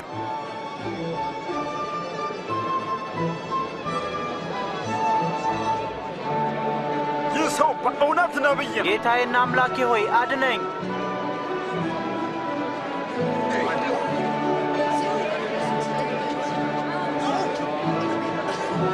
ጌታ ሆይ አድነን፣ አድነን። ጌታ ይመስገን። ጌታ ሆይ እውነተኛውን መንገድ አሳየን። ሕዝቡም ኢየሱስን እንደ አምላክና ጌታ መቀበል ጀመረ። በኢያሪኮም ዘኬዎስ የሚባል ቀራጭ ባለጠጋ ነበር። ኢየሱስን ሊያይ በሾላ ዛፍ ላይ ወጣ። ያ ቀራጭ እኮ ነው። ዘኬዎስ ሆይ ፈጥነህ ውረድ፣ ዛሬ በቤትህ ውል ዘንድ ይገባኛል። በእኔ ቤት ነው? በሱ ቤት ማን ሊገባ የሚወዳለ?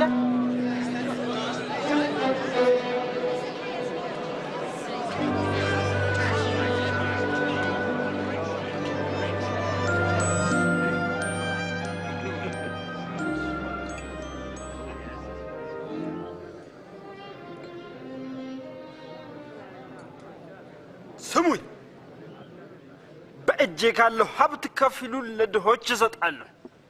ማንንም ሰው በሐሰት ከስሼ እንደሆን 4 እጥፍ ጨምሬ መልሳለሁ።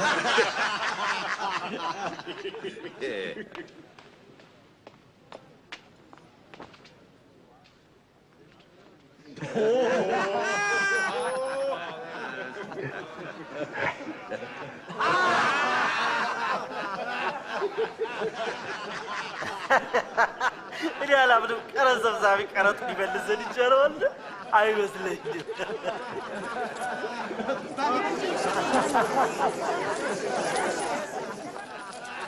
እርሱ ደግሞ የአብርሃም ልጅ ነው። ዛሬ ለዚህ ቤት በርግጥ መዳን ሆኖለታል። የሰው ልጅ የጠፋውን ሊፈልግና ሊያድን መጥቷልና።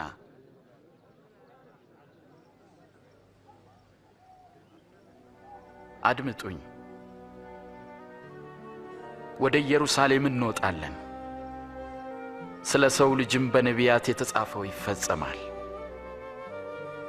ለአሕዛብም አሳልፈው ይሰጡታል፣ ይዘብቱበታልም፣ ያንገላቱታል፣ ይተፉበታልም፣ ይገርፉታል፣ ይገድሉትማል። በሦስተኛው ቀን ግን ይነሳል።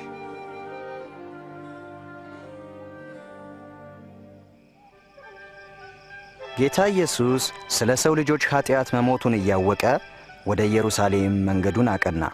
ብዙ ሕዝብም በመምጣቱ ደስ ብሎት እንደ ንጉሥ ተቀበሉት።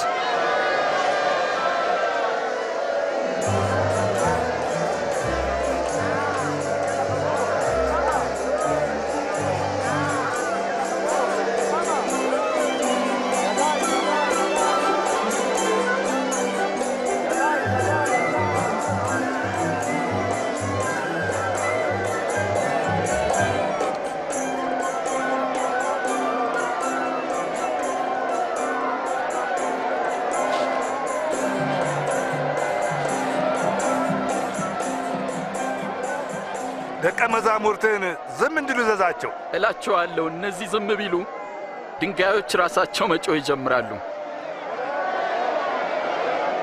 ሆሳዕና በአርያም!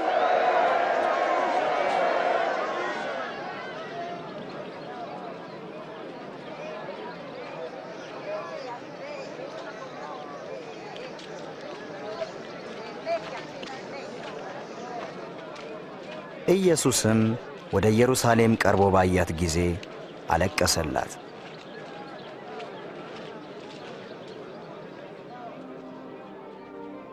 አንቺ ኢየሩሳሌም ለሰላምሽ የሚያስፈልገውን ነገር በዚህ ቀን ምን አውቀሽ ቢሆን ኖሮ ይህ ነገር ከዓይንሽ ተሰውሮብሻል። ጠላቶችሽም በዙሪያሽ አጥራጥረዋልና ከበውም አንቺን የሚያስጨንቁበት ቀን ይመጣል። አንቺና ልጆችሽንም ወደ ታች ይጥላሉ። በአንቺ ውስጥም ድንጋይ በድንጋይ ላይ አይተውም። የመጎብኘትሽን ዘመን አላወቅሽምና።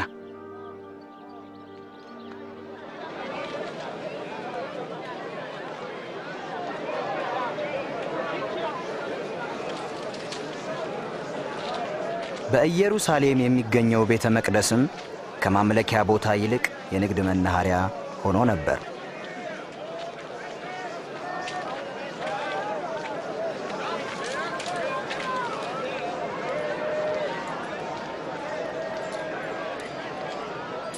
አምስት፣ ስድስት፣ ሰባት፣ ስምንት፣ ዘጠኝ፣ 10፣ 11፣ 12፣ 13፣ 14፣ 15፣ 16፣ 17፣ 18፣ 19፣ 20፣ 21፣ 22፣ 23፣ 24፣ 25፣ 26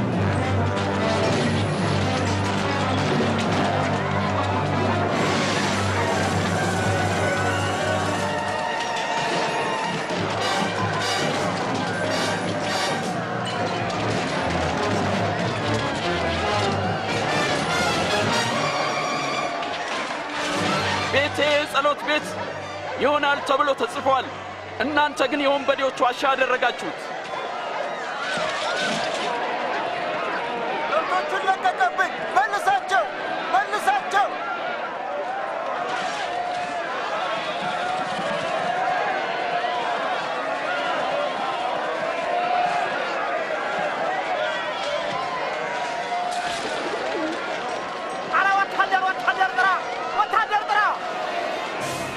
ሕዝቡ ሁሉ ኢየሱስን እንደ ንጉሥ አድርገው ተቀብለውት ነበርና ከሸንጎ መሪዎች ዘንድ ተቃውሞ እየሰፋ ሄደ። ብዙዎች ንጉሥ አድርገው እንደተቀበሉት ተረድቻለሁ። ንጉሥ የሌቦች የቀማኞችና የአመንዝሮች ንጉሥ። የእሱን አይነቶች ብዙ አይተናል። ይመጣሉ፣ ምኞታቸውን ይገልጻሉ፣ ይሄዳሉ። አስተውል። በየዕለቱ ተከታዮቹ እየጨመሩ ነው። ሕዝቡም ሁሉ ያደንቁታል። ንጉሥ እንደሆነም ያስባል። ከእንግዲህ በኋላ ተጠንቀቁ።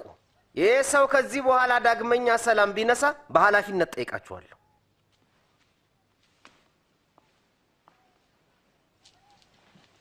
ልክ ሳይሆን አይቀርም። ያንን ገሊላዊ የምንቋቋሙበት ጊዜው አሁን ነው። ግብዞች የሆኑት የካህናት አለቆችና ጸሐፍት እሱን የመቃወማቸው ሁኔታ እያደገ ነበር። ከአይሁዶችም የሚከተሉት ቁጥራቸው እየጨመረ መጣ። እርሱ ከሚኮንናቸውም ተቃውሞ ሆነ። በቤተ መቅደስም ኢየሱስ አንዲት ድሃ መበለት 2 ሳንቲም ስትሰጥ አየ። በጣም ትንሽ ነው። ይህችን ንፉግ አያችኋት? እላችኋለሁ ይህች ድሃ መበለት ከሁሉ ይልቅ አብልጣ ጣለች። እነዚህ ሁሉ ከትርፋቸው ወደ እግዚአብሔር መዝገብ ጥለዋልና፣ ይህች ግን ከጉለቷ የነበራትን ትዳሯን ሁሉ ጣለች። በል ተናገር።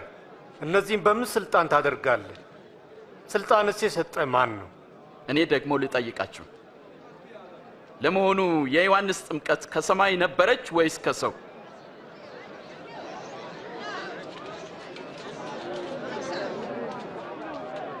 ምን እንበለው? ከሰማይ ነው ብንል ስለምን ዮሐንስን አላመናችሁትም ይለናል። ከሰው ነው ብንል ደግሞ የሁሉ ሕዝብ በድንጋይ ይወግሩናል። ዮሐንስ ነቢይ እንደነበረ ሕዝቡ ሁሉ ያምናል። ከየት እንደመጣ አናውቅም። እኔም በምን ስልጣን ይህን እንደማደርግ አልነግራችሁም።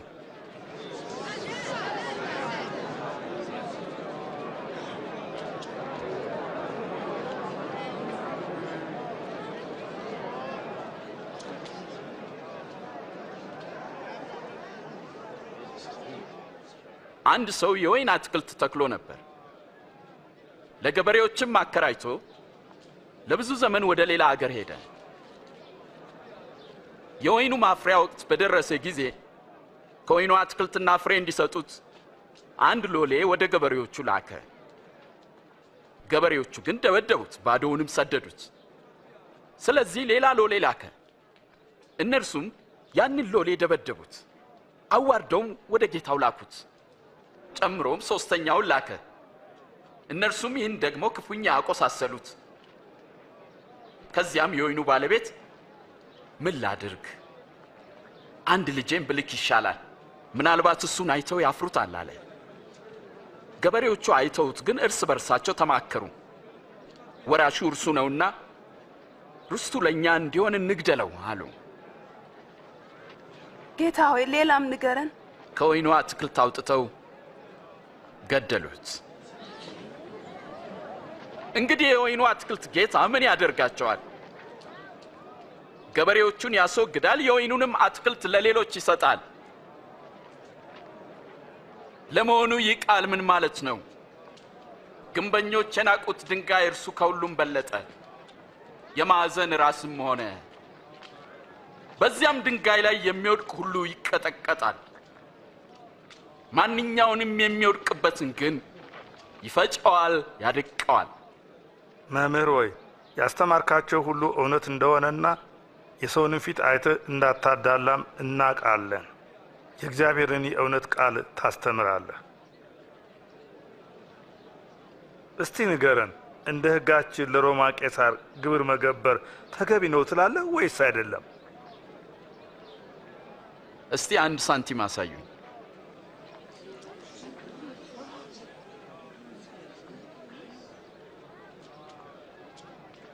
መልኩና ጽፈቱ የማንን ያሳያል? የቄሳር። እንግዲህ የቄሳር የሆነውን ለቄሳር ስጡ፣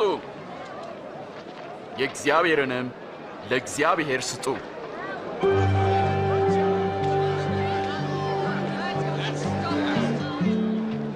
ፋሲካንም ሊያደርጉበት የሚገባ የቂጣ በዓል በደረሰ ጊዜ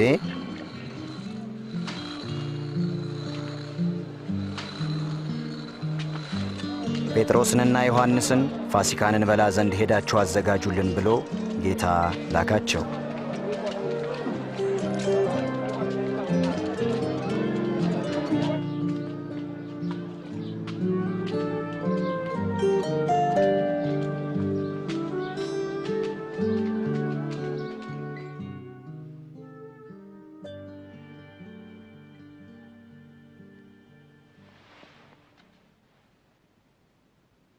ከመከራዬ በፊት ከእናንተ ጋር ይህን ፋሲካ ልበላ እጅግ እመኝ ነበር። እላችኋለሁ የእግዚአብሔር መንግሥት እስኪፈጸም ድረስ ወደፊት ከዚህ አልበላም።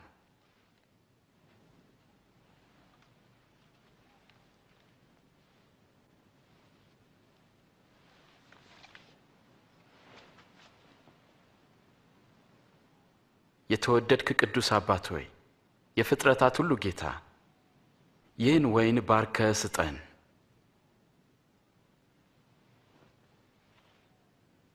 ይህን እንካችሁ በመካከላችሁ ተካፈሉት። እላችኋለሁ የእግዚአብሔር መንግሥት እስክትመጣ ከዚህ የወይን ፍሬ አልጠጣም።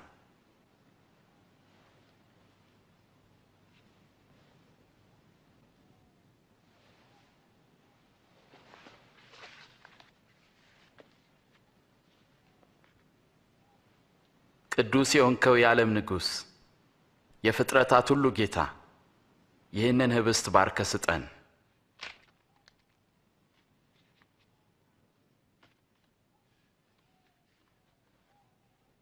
ይህ ስለ እናንተ የሚሰጠው ሥጋዬ ነው። ዘወትር ለመታሰቢያ ያድርጉት።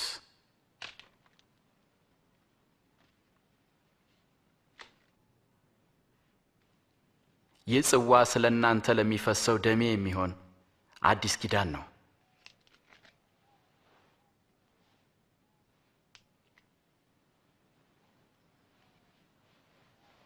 አሳልፋ የምትሰጠኝ እጅ አሁን በማዕድ ከኔ ጋር ናት። የሰው ልጅ እንደተወሰነው አልፎ ይሰጣል። አሳልፎ ለሚሰጠው ለዚያ ሰው ግን ወዮ። ሊሆን አይችልም። ሊሆን አይችልም። ሊሆን አይችልም። ከዳተኛውን ንገረን። ሊሆን አይችልም። ከዳተኛው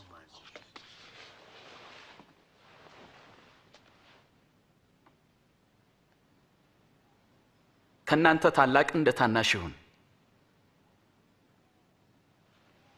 አለቃም እንደ አገልጋይ ይሁን። በማዕድ ከተቀመጠውና ካስተናጋጁ ማንኛው ታላቅ ነው? የተቀመጠው አይደለምን? እኔ ግን በመካከላችሁ እንደሚያገለግለው ነኝ። እናንተም በፈተናዎቼ ከኔ ጋር ጸንታችሁ ኖራችሁ አባቴ እኔን እንደሾመኝ እኔ ደግሞ በመንግስቴ በማዕዴ ትበሉና ትጠጡ ዘንድ በ12ቱም እስራኤል ነገድ እንድትፈርዱ በዙፋኖች ትቀመጣላችሁ። ስለዚህ ከዳተኛ የለም ማለት ነው። ስምዖን ሆይ ሰይጣን ሁላችሁንም ሊፈትናችሁ ፈለገ፣ እንደ ስንዴ ሊያበጥራችሁና ሊፈትናችሁ አብዝቶ ለመነ። ግን እምነትህ እንዳይጠፋ ስላንተ ማለዱ። አንተም ወደ እኔ በተመለስ ጊዜ ወንድሞችን አጽና። ጌታ ሆይ እኔ ካንተ ጋር ለመታሰርና ለመሞትም ዝግጁ ነኝ። አስተውል ጴጥሮስ፣ ዛሬ ዶሮ ከመጮሁ በፊት አላውቀውም ብለህ 3 ጊዜ ትክደኛለህ።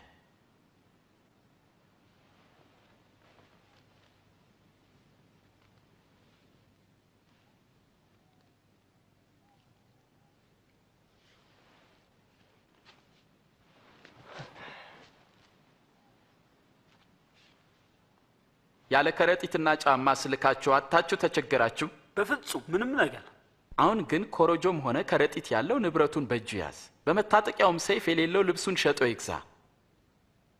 ከአመፀኞች ጋር በአንድነት ተቆጠረ ተብሎ በቃሉ የተጻፈውም በእኔ ይፈጸም ዘንድ ተቃርበዋል። ተመልከት፣ ይኸው 2 ሰይፎች።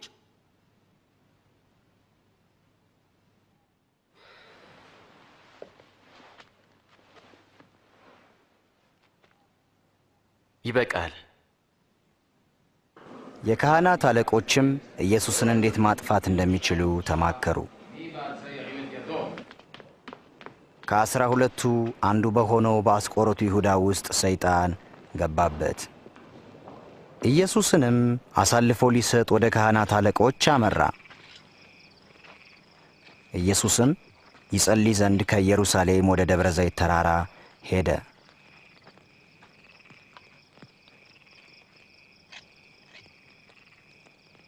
ወደ ፈተና እንዳትገቡ ትጉና ጸልዩ።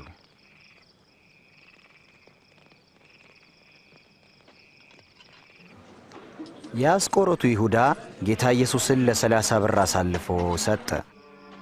ኢየሱስም ስለ ዓለም ልጆች ኃጢአት ነፍሱን የሚሰጥበት ሰዓት እንደደረሰ አውቆ ይጸልይ ነበር።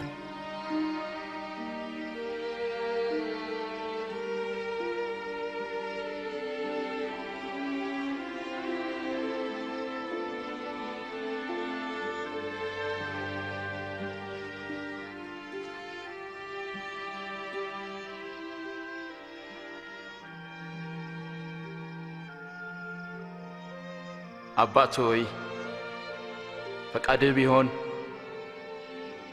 ይህች ጽዋ ከኔ ትለፍ፣ ነገር ግን የኔ ሳይሆን ያንተ ፈቃድ ይፈጸም።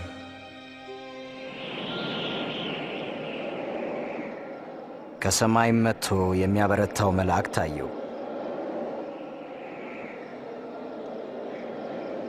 አጽንቶም በጣር ሲጸልይ ወዙም በምድር ላይ እንደሚወርድ እንደ ደም ነጠብጣብ ነበረ።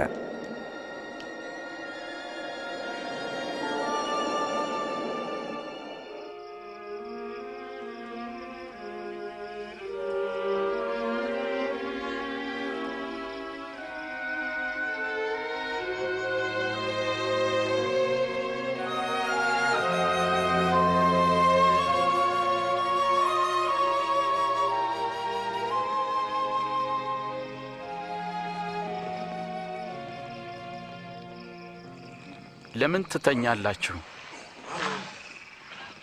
ንቁ፣ ወደ ፈተና እንዳትገቡ ትጉና ጸልዩ።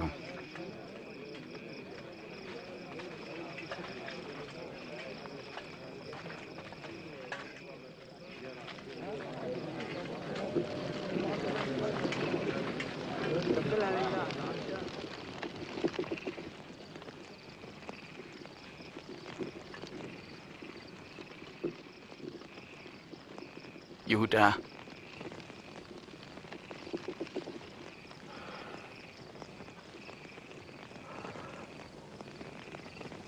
የሰው ልጅ በመሳም አሳልፈህ ትሰጣለህን?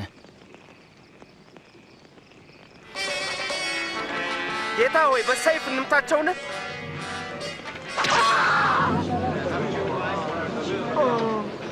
ኑና ያዙት። አያስፈልግም።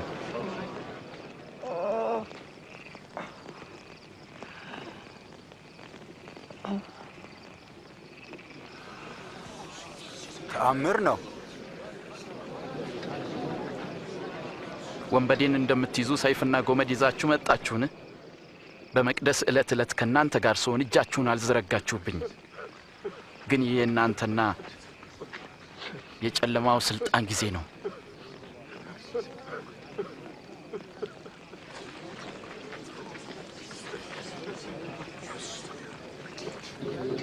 እሰረው።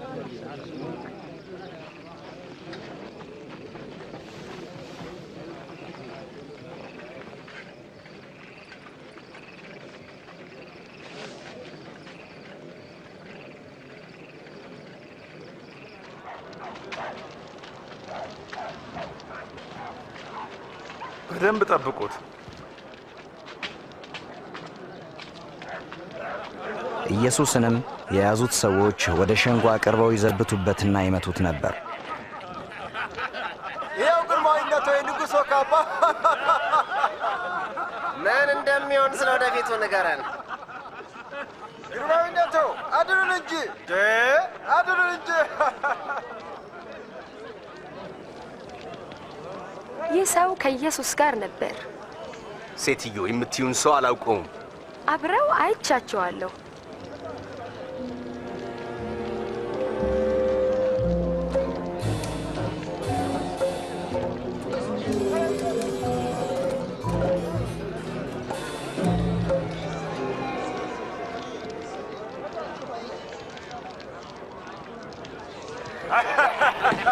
ትሁት አገልጋዮች ነን። የተከበርነውን እኛን ስትመለከት ምን ይመስልሃል? አንተም ከነሱ አንዱ ነህ። በፍጹም አይደለሁም።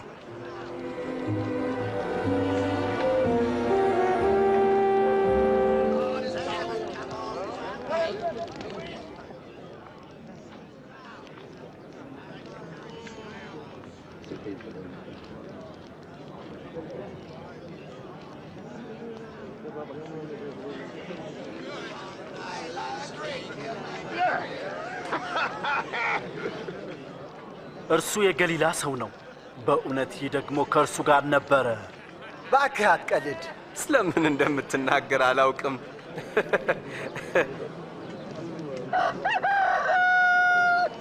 ኢየሱስም ዘወር ብሎ በቀጥታ ጴጥሮስን አየው። ጴጥሮስም ጌታ ዛሬ ሌሊት ዶሮ ሳይጮህ 3 ጊዜ ትክደኛለህ ያለው ትዝ አለው።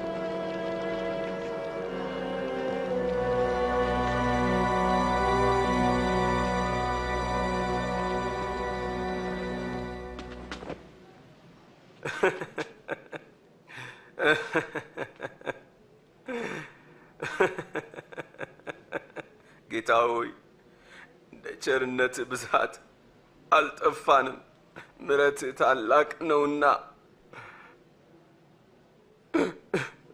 አቤቱ ከቃልህ በተመለሱና ባመፁ ጊዜ ለአባቶቻችን ምሕረትን አደረገ። አቤቱ ብትቆጣባቸውም አላጠፋቸውም። ስለ እነርሱ ስላለህ ፍቅርና ስለ ሰጠኸው ኪዳን ስለ ታማኝነትህ ይቅር አልካቸው። እኔንም ይቅር በለኝ።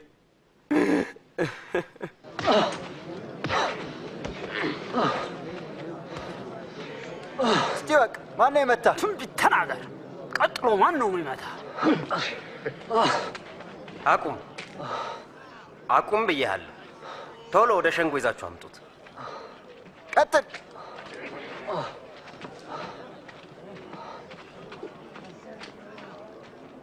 የሃይማኖት መሪዎችና ሽማግሌዎች ኢየሱስን ለጥያቄ አቀረቡት።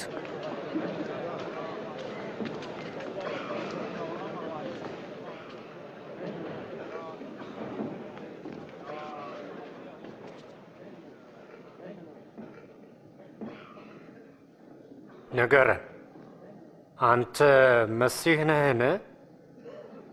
ብነግራችሁ እናንተ አታምኑኝም። ጥያቄም ብጠይቃችሁ ፈጽሞ አትመልሱልኝም።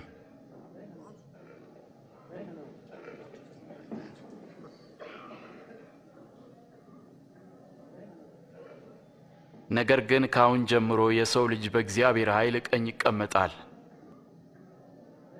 ታዲያ አንተ የእግዚአብሔር ልጅ ነህ? አንተ እንዳልከው ነው።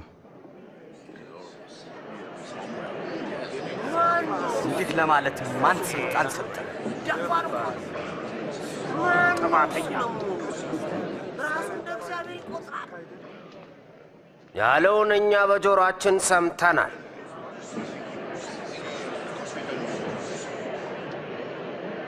ወደ ጲላጦስ እንወስደዋለን። አስወግደው፣ ከዚህ አስወግደው።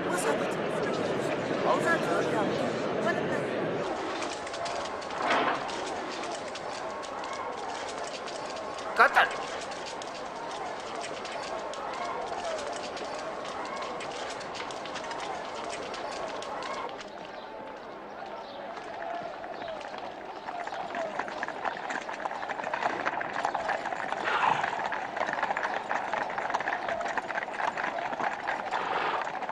ቀጥሎም ወደ ጴንጤናዊ ጲላጦስ ወሰዱት። ጲላጦስም ከሮማውያን ገዢዎች ሁሉ ለብዙ ሺህ ሰዎች መሰቀል ምክንያት የሆነ ሰው ነበር።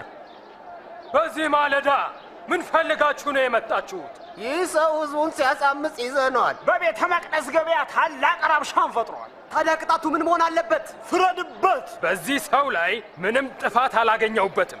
ይህ ሕዝባችንን ሲያጣምም ለቄሳርም ግብር እንዳይሰጥ ሲከለክል እኔ ክርስቶስ ንጉሥ ነኝ ሲል አግኝተነዋል። ንጉሥ? አንተ የአይሁድ ንጉሥ ነህን? አዎ እንዳልከው ነው። ገሊላን አውኮ አሁን ደግሞ ወደዚህ መጣ። በገሊላ? ይህ ሰው ገሊላዊ ነውን? ስለዚህ ነገሩን ሄሮድስ ይመልከተው። እሱ አሁን በኢየሩሳሌም ነው። ወደ ሄሮድስ ውሰዱት።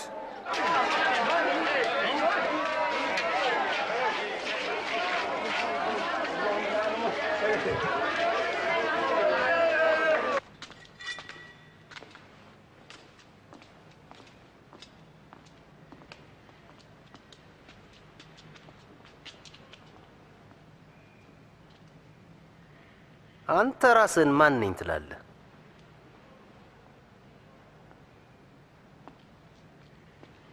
ደቀ መዛሙርትስ እነማን ናቸው?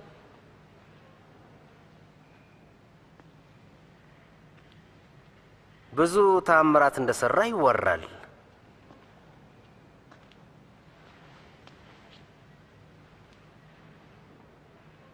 እስቲ ለእኔም አድርግልኝ። ንጉሥ ሆይ ይህ ሰው ሕዝቡን ሁሉ ያሳምጻል፣ ራሱንም ንጉሥ ነኝ ብሎ ይጠራል። ይሄ ሰውዬ ንጉሥ?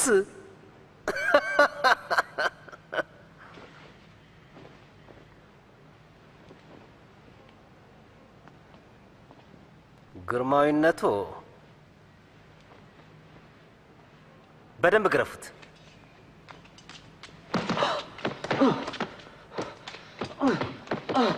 ወደ ጲላጦስ መልሱት።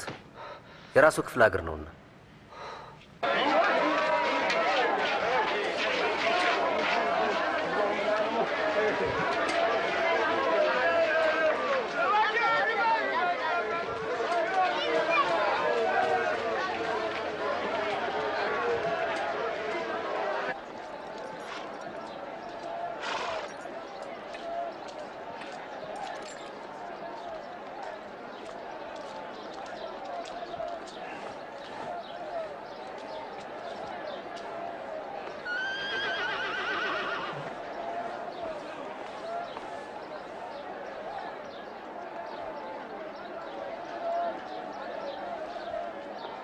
ይህ ሰው ለሞት የሚያበቃው ምንም ነገር አልፈጸመም።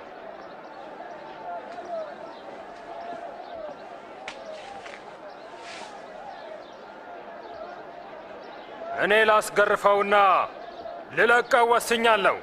በዚህ የቂጣ በዓል ላይ አንድ ሰው እንድትለቅልን ቃል ገብተህልን ነበር። ለእኛ በርባንን ፈተህልን? አዎ። ይህን ሰው ግን አስወግደው።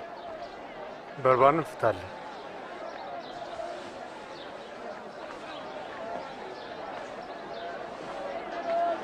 ስቀለው!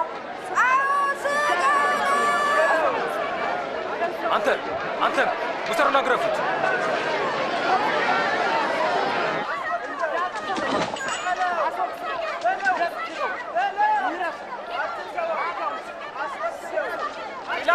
ምን ትጠብቃለህ?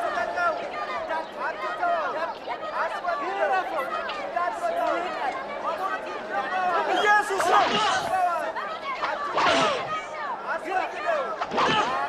ለምን ታሰቃዩታላችሁ?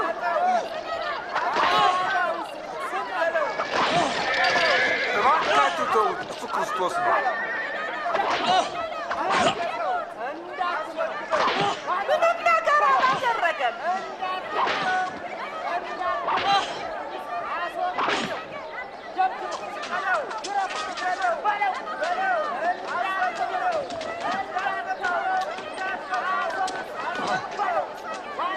አንሳው። ሕዝቡ ግን እንዲሰቀል በታላቅ ድምፅ በመጮህ አጽንተው ለመኑት። ጲላጦስም ለልመናቸው ሲል በሁከትና ሰውንም በመግደል በወህኒ ታስሮ የነበረውን አስፈታላቸው።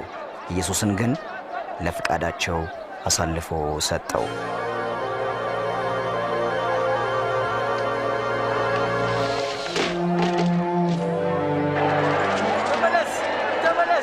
ተመለስ! ዞር በል!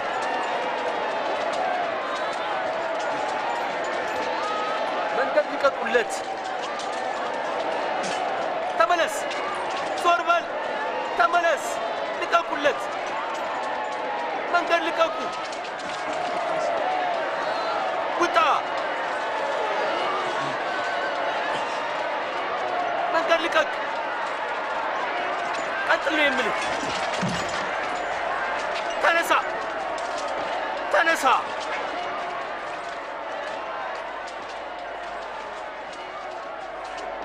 አንተ ስም ማን ነው? ስምዖን ነኝ ከቀሬና።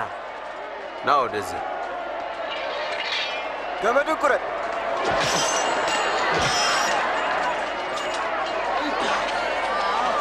ተሸከም። ወደዚህ ና።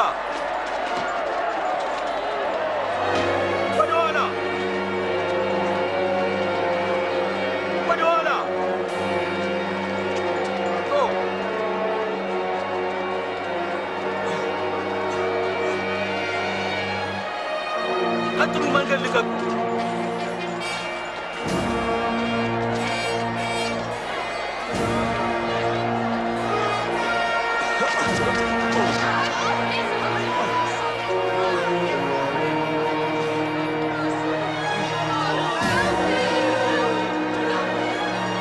ወደ ኋላ ዞር በሉ።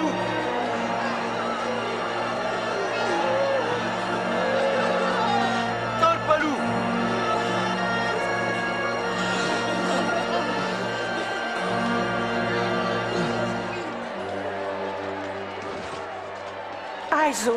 አይዞ የኔ ጌታ፣ እስቲ ይሄን ጠጣ። የኔ ጌታ እንካ እስቲ ጠጣ። የኢየሩሳሌም ሴቶች ሆይ ስለ እኔ አታልቅሱ፣ ለራሳችሁና ለልጆቻችሁ አልቅሱ። ያልወለዱ ማህፀኖችና ያላጠቡ ጡቶች እንዴት የታደሉ ናቸው የሚባልበት ቀን ይመጣል። እኔን ጌታ ሆይ አይዞ የኔ ጌታ።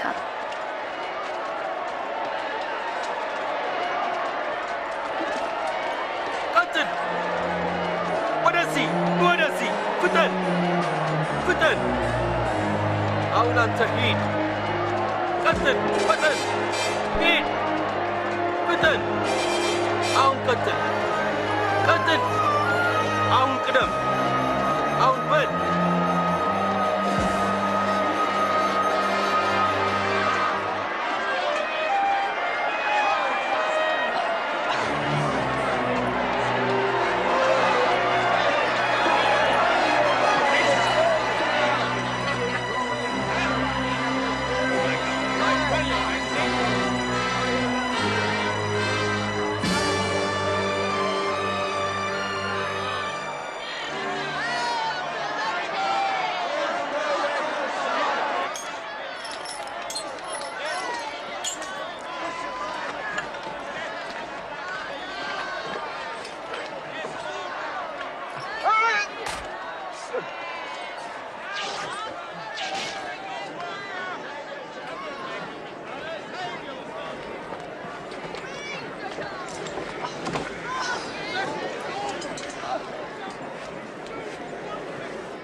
ሆይ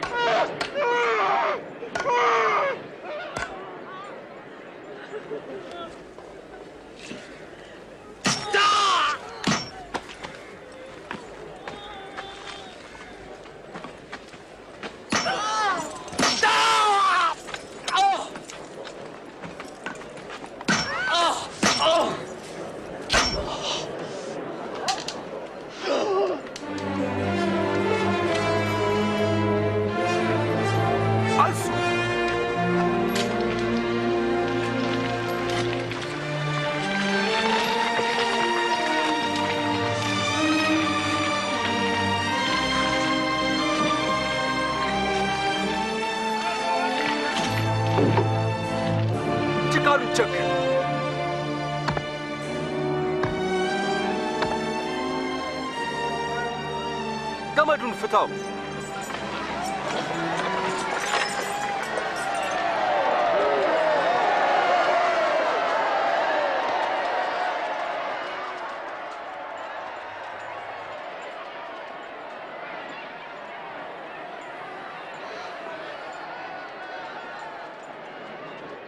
የሚያደርጉትን አያውቁምና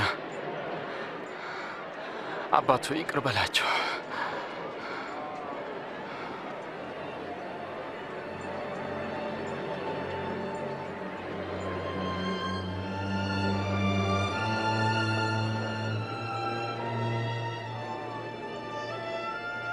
እሱ ሌሎችን አዳነ። እስቲ አሁን ራሱን ያድን። አንተ ክርስቶስ ከሆንክ እስቲ ራስህን አድን። እስቲ ከመስቀል ውረድ። እስቲ ከታምራቶችህ አንዱን አሳየን።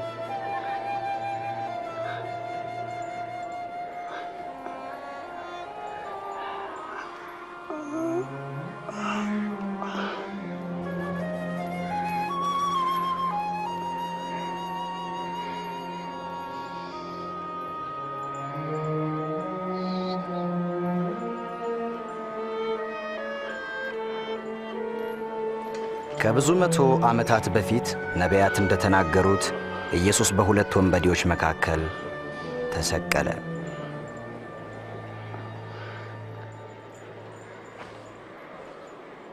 ይህ ተራ ልብስ ሳይሆን ውድ ልብስ ነው። ወደዚያ እንሂድ። አትቅደደው፣ ልንገርህ። ዕጣን እንጣጣል።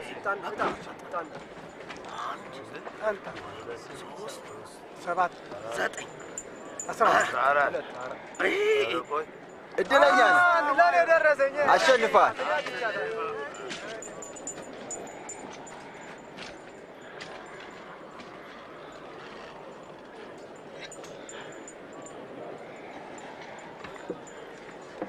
ይህ የአይሁድ ንጉሥ ነው የሚል ጽሑፍም በመስቀሉ ላይ አኖሩ።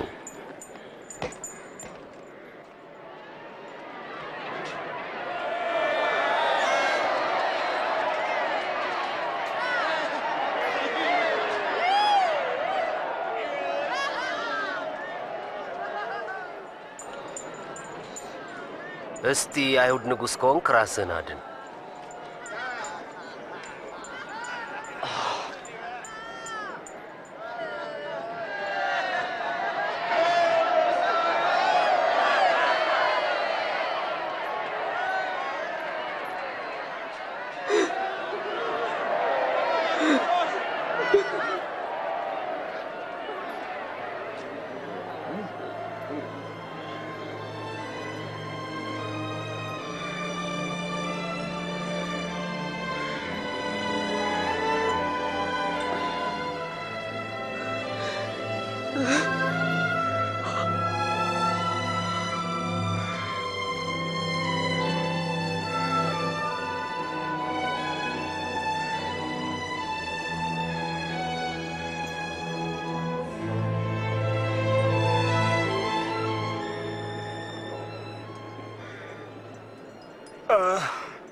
አንተ አዳኝ ነህ ባይ አይደል?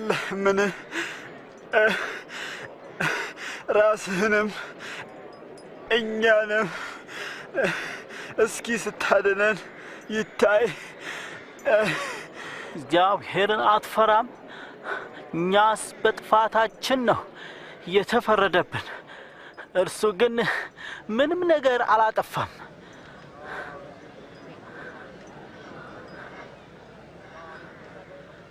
ጌታ ኢየሱስ ሆይ በመንግስት በመጣህ ጊዜ አስበኝ። እውነት እልሃለሁ ዛሬ ከኔ ጋር በገነት ትሆናለህ።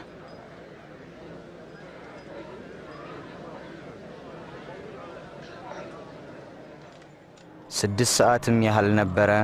ጨለማም እስከ 9 ሰዓት በምድር ሁሉ ላይ ሆነ።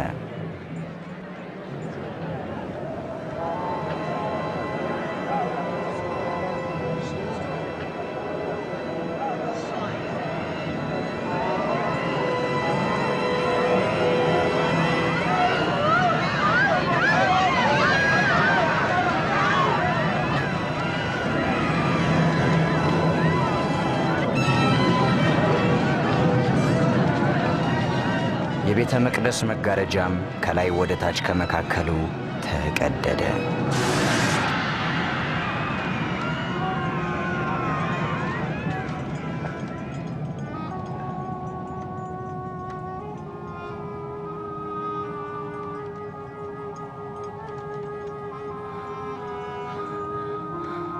አባት ሆይ ነፍሴን አደራ በእጆች እሰጣለሁ።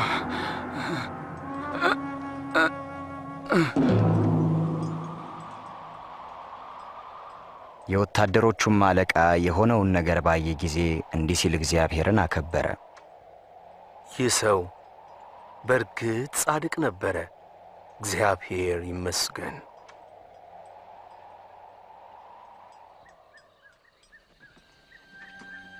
ጻድቅ የነበረውና በምክራቸውም ስለዚህ ሞት ያልተባበረው የአርማትያው ዮሴፍ የኢየሱስን አካል ለመውሰድ ከጲላጦስ ፍቃድ አገኘ።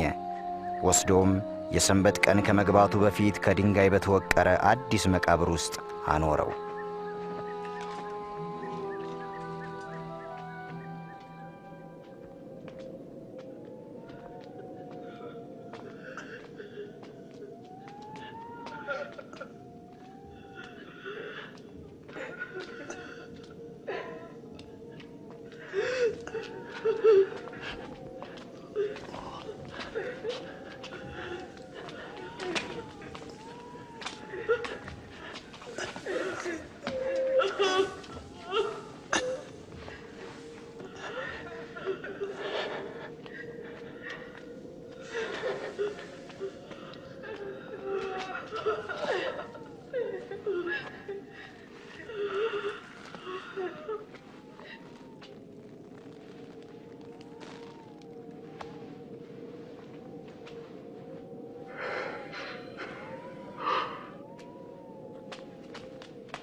ይቅርታ፣ የጌታችንን ሬሳ ልንፈልግ ነው የመጣ ነው።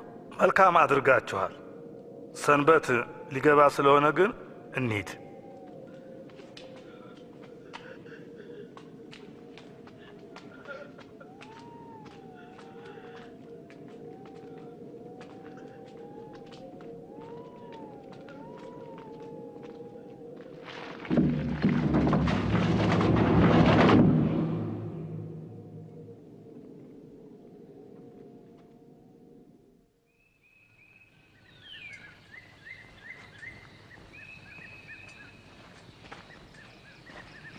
እሁድ ዕለት ማልደውም የጌታን አካል ሽተው ሊቀቡት መጡ።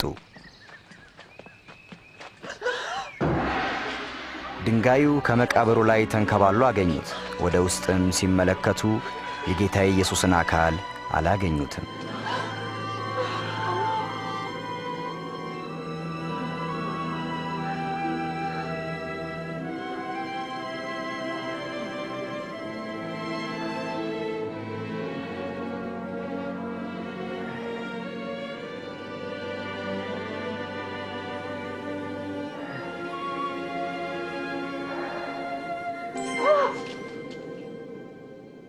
ሕያውን ከሙታን መካከል ለምን ትፈልጋላችሁ? በዚህ የለም ተነስቷል። በገሊላ ሳለ የሰው ልጅ አልፎ በኃጢአተኞች ዘንድ ይሰጣል ይሰቀላልም፣ በሦስተኛውም ቀን ከሞት ይነሳል ብሎ የነገራችሁን አስታውሱ።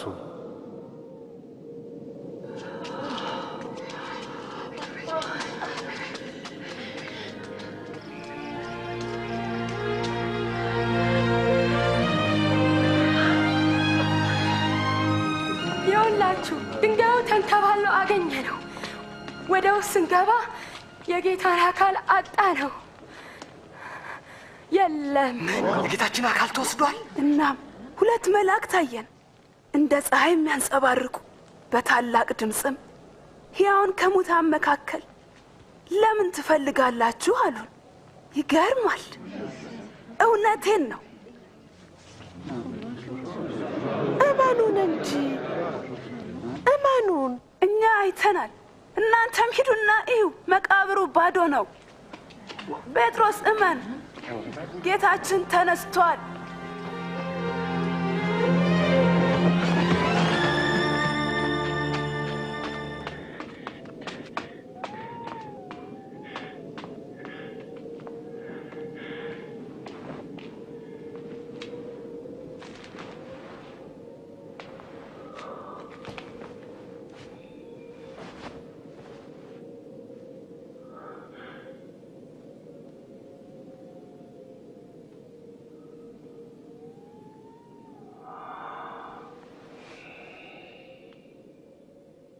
ኢየሱስ ለሁለቱ ደቀ መዛሙርት ታየ።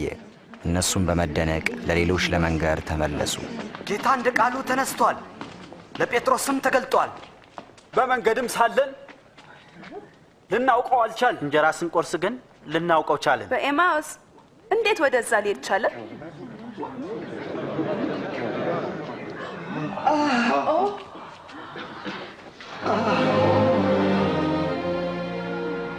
ሰላም ለእናንተ ይሁን።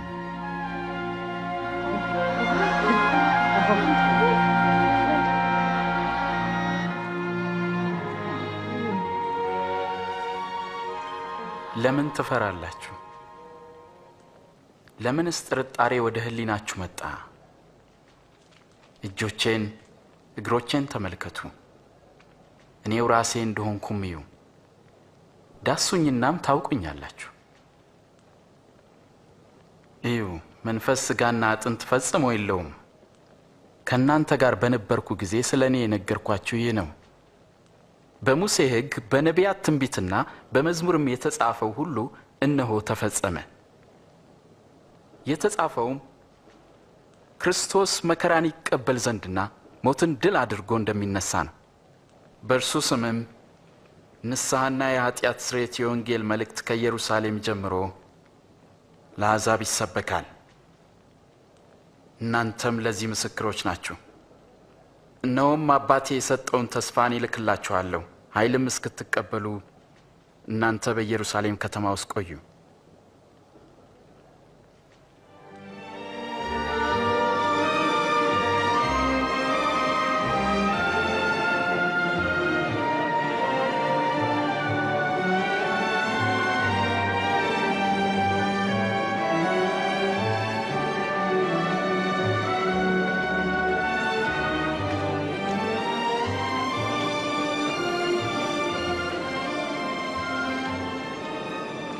እግዚአብሔር ይባርካችሁ። ስልጣን ሁሉ በሰማይና በምድር ተሰጠኝ። እንግዲህ ሂዱና አሕዛብን ሁሉ በአብ በወልድና በመንፈስ ቅዱስ ስም እያጠመቃችኋቸው ያዘዝኳችሁንም እንዲጠብቁ እያስተማራችኋቸው ደቀ መዛሙርቴ አድርጓቸው። እነሆም እኔ እስከ ዓለም ፍጻሜ ድረስ ሁልጊዜ ከእናንተ ጋር ነኝ። አሜን።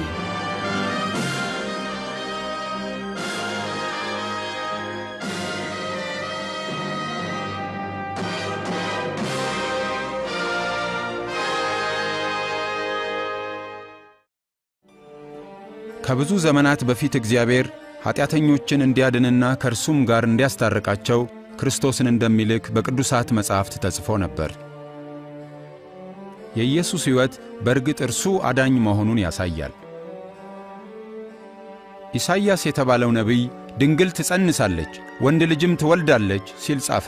ይህም ተፈጸመ። ገና ድንግል ሆና ሳለ እግዚአብሔር በኃይሉ እንድትጸንስና ኢየሱስንም እንድትወልድ አደረገ። በቅዱሳት መጻሕፍት እንደተጻፈው የእርሱ ታምራዊ ልደት እግዚአብሔር ልጅ ያለው ክርስቶስ መሆኑን የሚያሳይ አምላካዊ ምልክት ነበር። ሰዎች ኢየሱስን ሲመለከቱ የእግዚአብሔርን ማንነትና ኃይል ያያሉ። ሰዎችን ይፈውሳል፣ ኃጢአታቸውንም ይቅር ይላል። በእርሱ ዘላለማዊ መንግሥትም ስፍራ እንደሚያዘጋጅላቸው ተስፋን ይሰጣል። ኢየሱስ ለሰው ልጆች ተሰቃየ፣ ሕይወቱንም መሥዋዕት አደረገ። የእርሱም ኃይል ከሞት ኃይል የሚበልጥ መሆኑን ለማሳየት ሕያው ሆነ። ኢየሱስ ክርስቶስ ሕይወቴን ላኖራት ሥልጣን አለኝ፣ ላነሳትም ሥልጣን አለኝ ሲል ተናገረ። የኢየሱስ ሕይወት የነቢያት ትንቢት ፍጻሜ ሲሆን የእግዚአብሔር ቅዱስ ቃል ነቢያት እንደተናገሩለት እንደዚያው እንከን የለሽና ዘላለማዊ መሆኑን አረጋግጧል። በእርግጥም ኢየሱስ የእግዚአብሔር ቃል ነው። እግዚአብሔርም በኢየሱስ ክርስቶስ በኩል ራሱን ለዓለም ሕዝብ ገልጧል። ክርስቶስ ኢየሱስም ሰማይና ምድር ያልፋሉ፣ ቃሌ ግን አያልፍም በማለት ተናግሯል። እግዚአብሔር የመጀመሪያዎቹን ወንድና ሴት ሲፈጥር የነበረውን ያንን የተትረፈረፈ ሕይወት መልሶ ሊሰጠን ኢየሱስ መጣ። እነርሱ እግዚአብሔርን አልታመኑም፣ ትእዛዛቱንም አልጠበቁም። ይህም አሳፋሪ ድርጊት ከእግዚአብሔር ለያቸው። በመጻሕፍት የሰው ዘር ሁሉ ኀጢአትን ሠርቶአል፣ የኀጢአትም ደሞዝ ሞት ነው ተብሎ ተጽፏል። ኀጢአትን ያደረጉ ሰዎች ከእግዚአብሔር ጋር በመልካም ግንኙነት ሊኖሩ አይችሉም። በአብርሃም ልጅ ምትክ እንዲሞት እግዚአብሔር ጠቦትን እንደሰጠ ሁሉ በአዳም ዘር ምትክ እንዲሞት ኢየሱስን ላከው። በእርሱ የሚያምኑና በኢየሱስ የሚታመኑ ሰዎች ወደ እግዚአብሔር መግባት ይችሉ ዘንድ ይህንን አደረገ።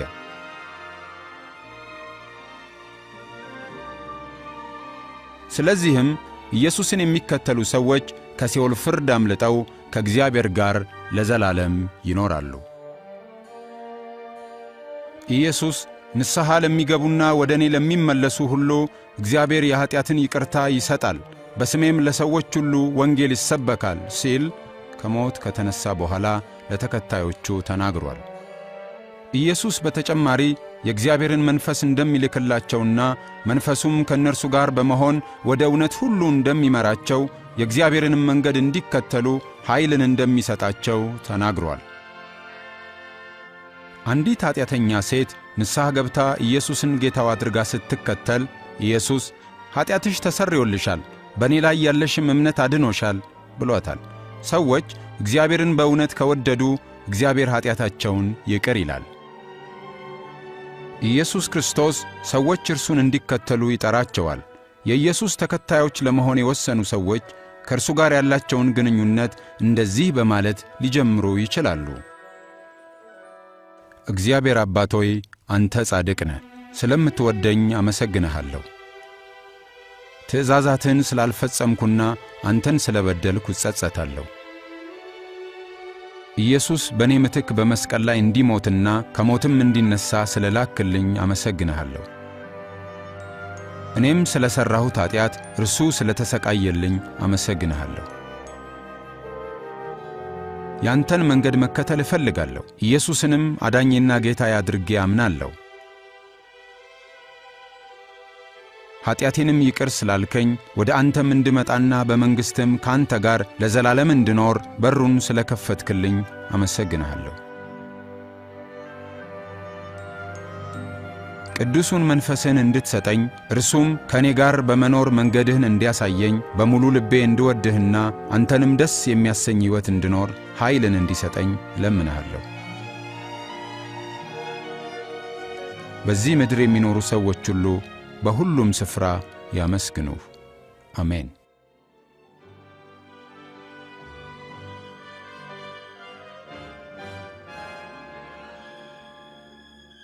ኢየሱስ ስለ ተከታዮቹ ሲናገር በጎቼ ድምፄን ይሰማሉ፣ እኔም አውቃቸዋለሁ፣ እነርሱም ይከተሉኛል አለ። የኢየሱስ ተከታዮች እርስ በርስ ይገናኛሉ፣ በየዕለቱም ከእርሱ ጋር ይነጋገራሉ።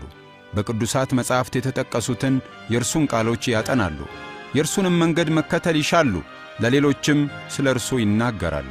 በደመናትም ወደ ሰማይ ወደ ከበረው ዙፋኑ ከማረጉ በፊት ኢየሱስ ለተከታዮቹ እግዚአብሔር በሰማይና በምድር ያለውን ሥልጣን ሁሉ ሰጥቶኛል፣ እስከ ዓለም ፍጻሜም ድረስ ዘወትር ከእናንተ ጋር እንደሆንኩ እርግጠኛ ሁኑ ብሎ የተናገረውን ዘወትር ያስታውሳሉ።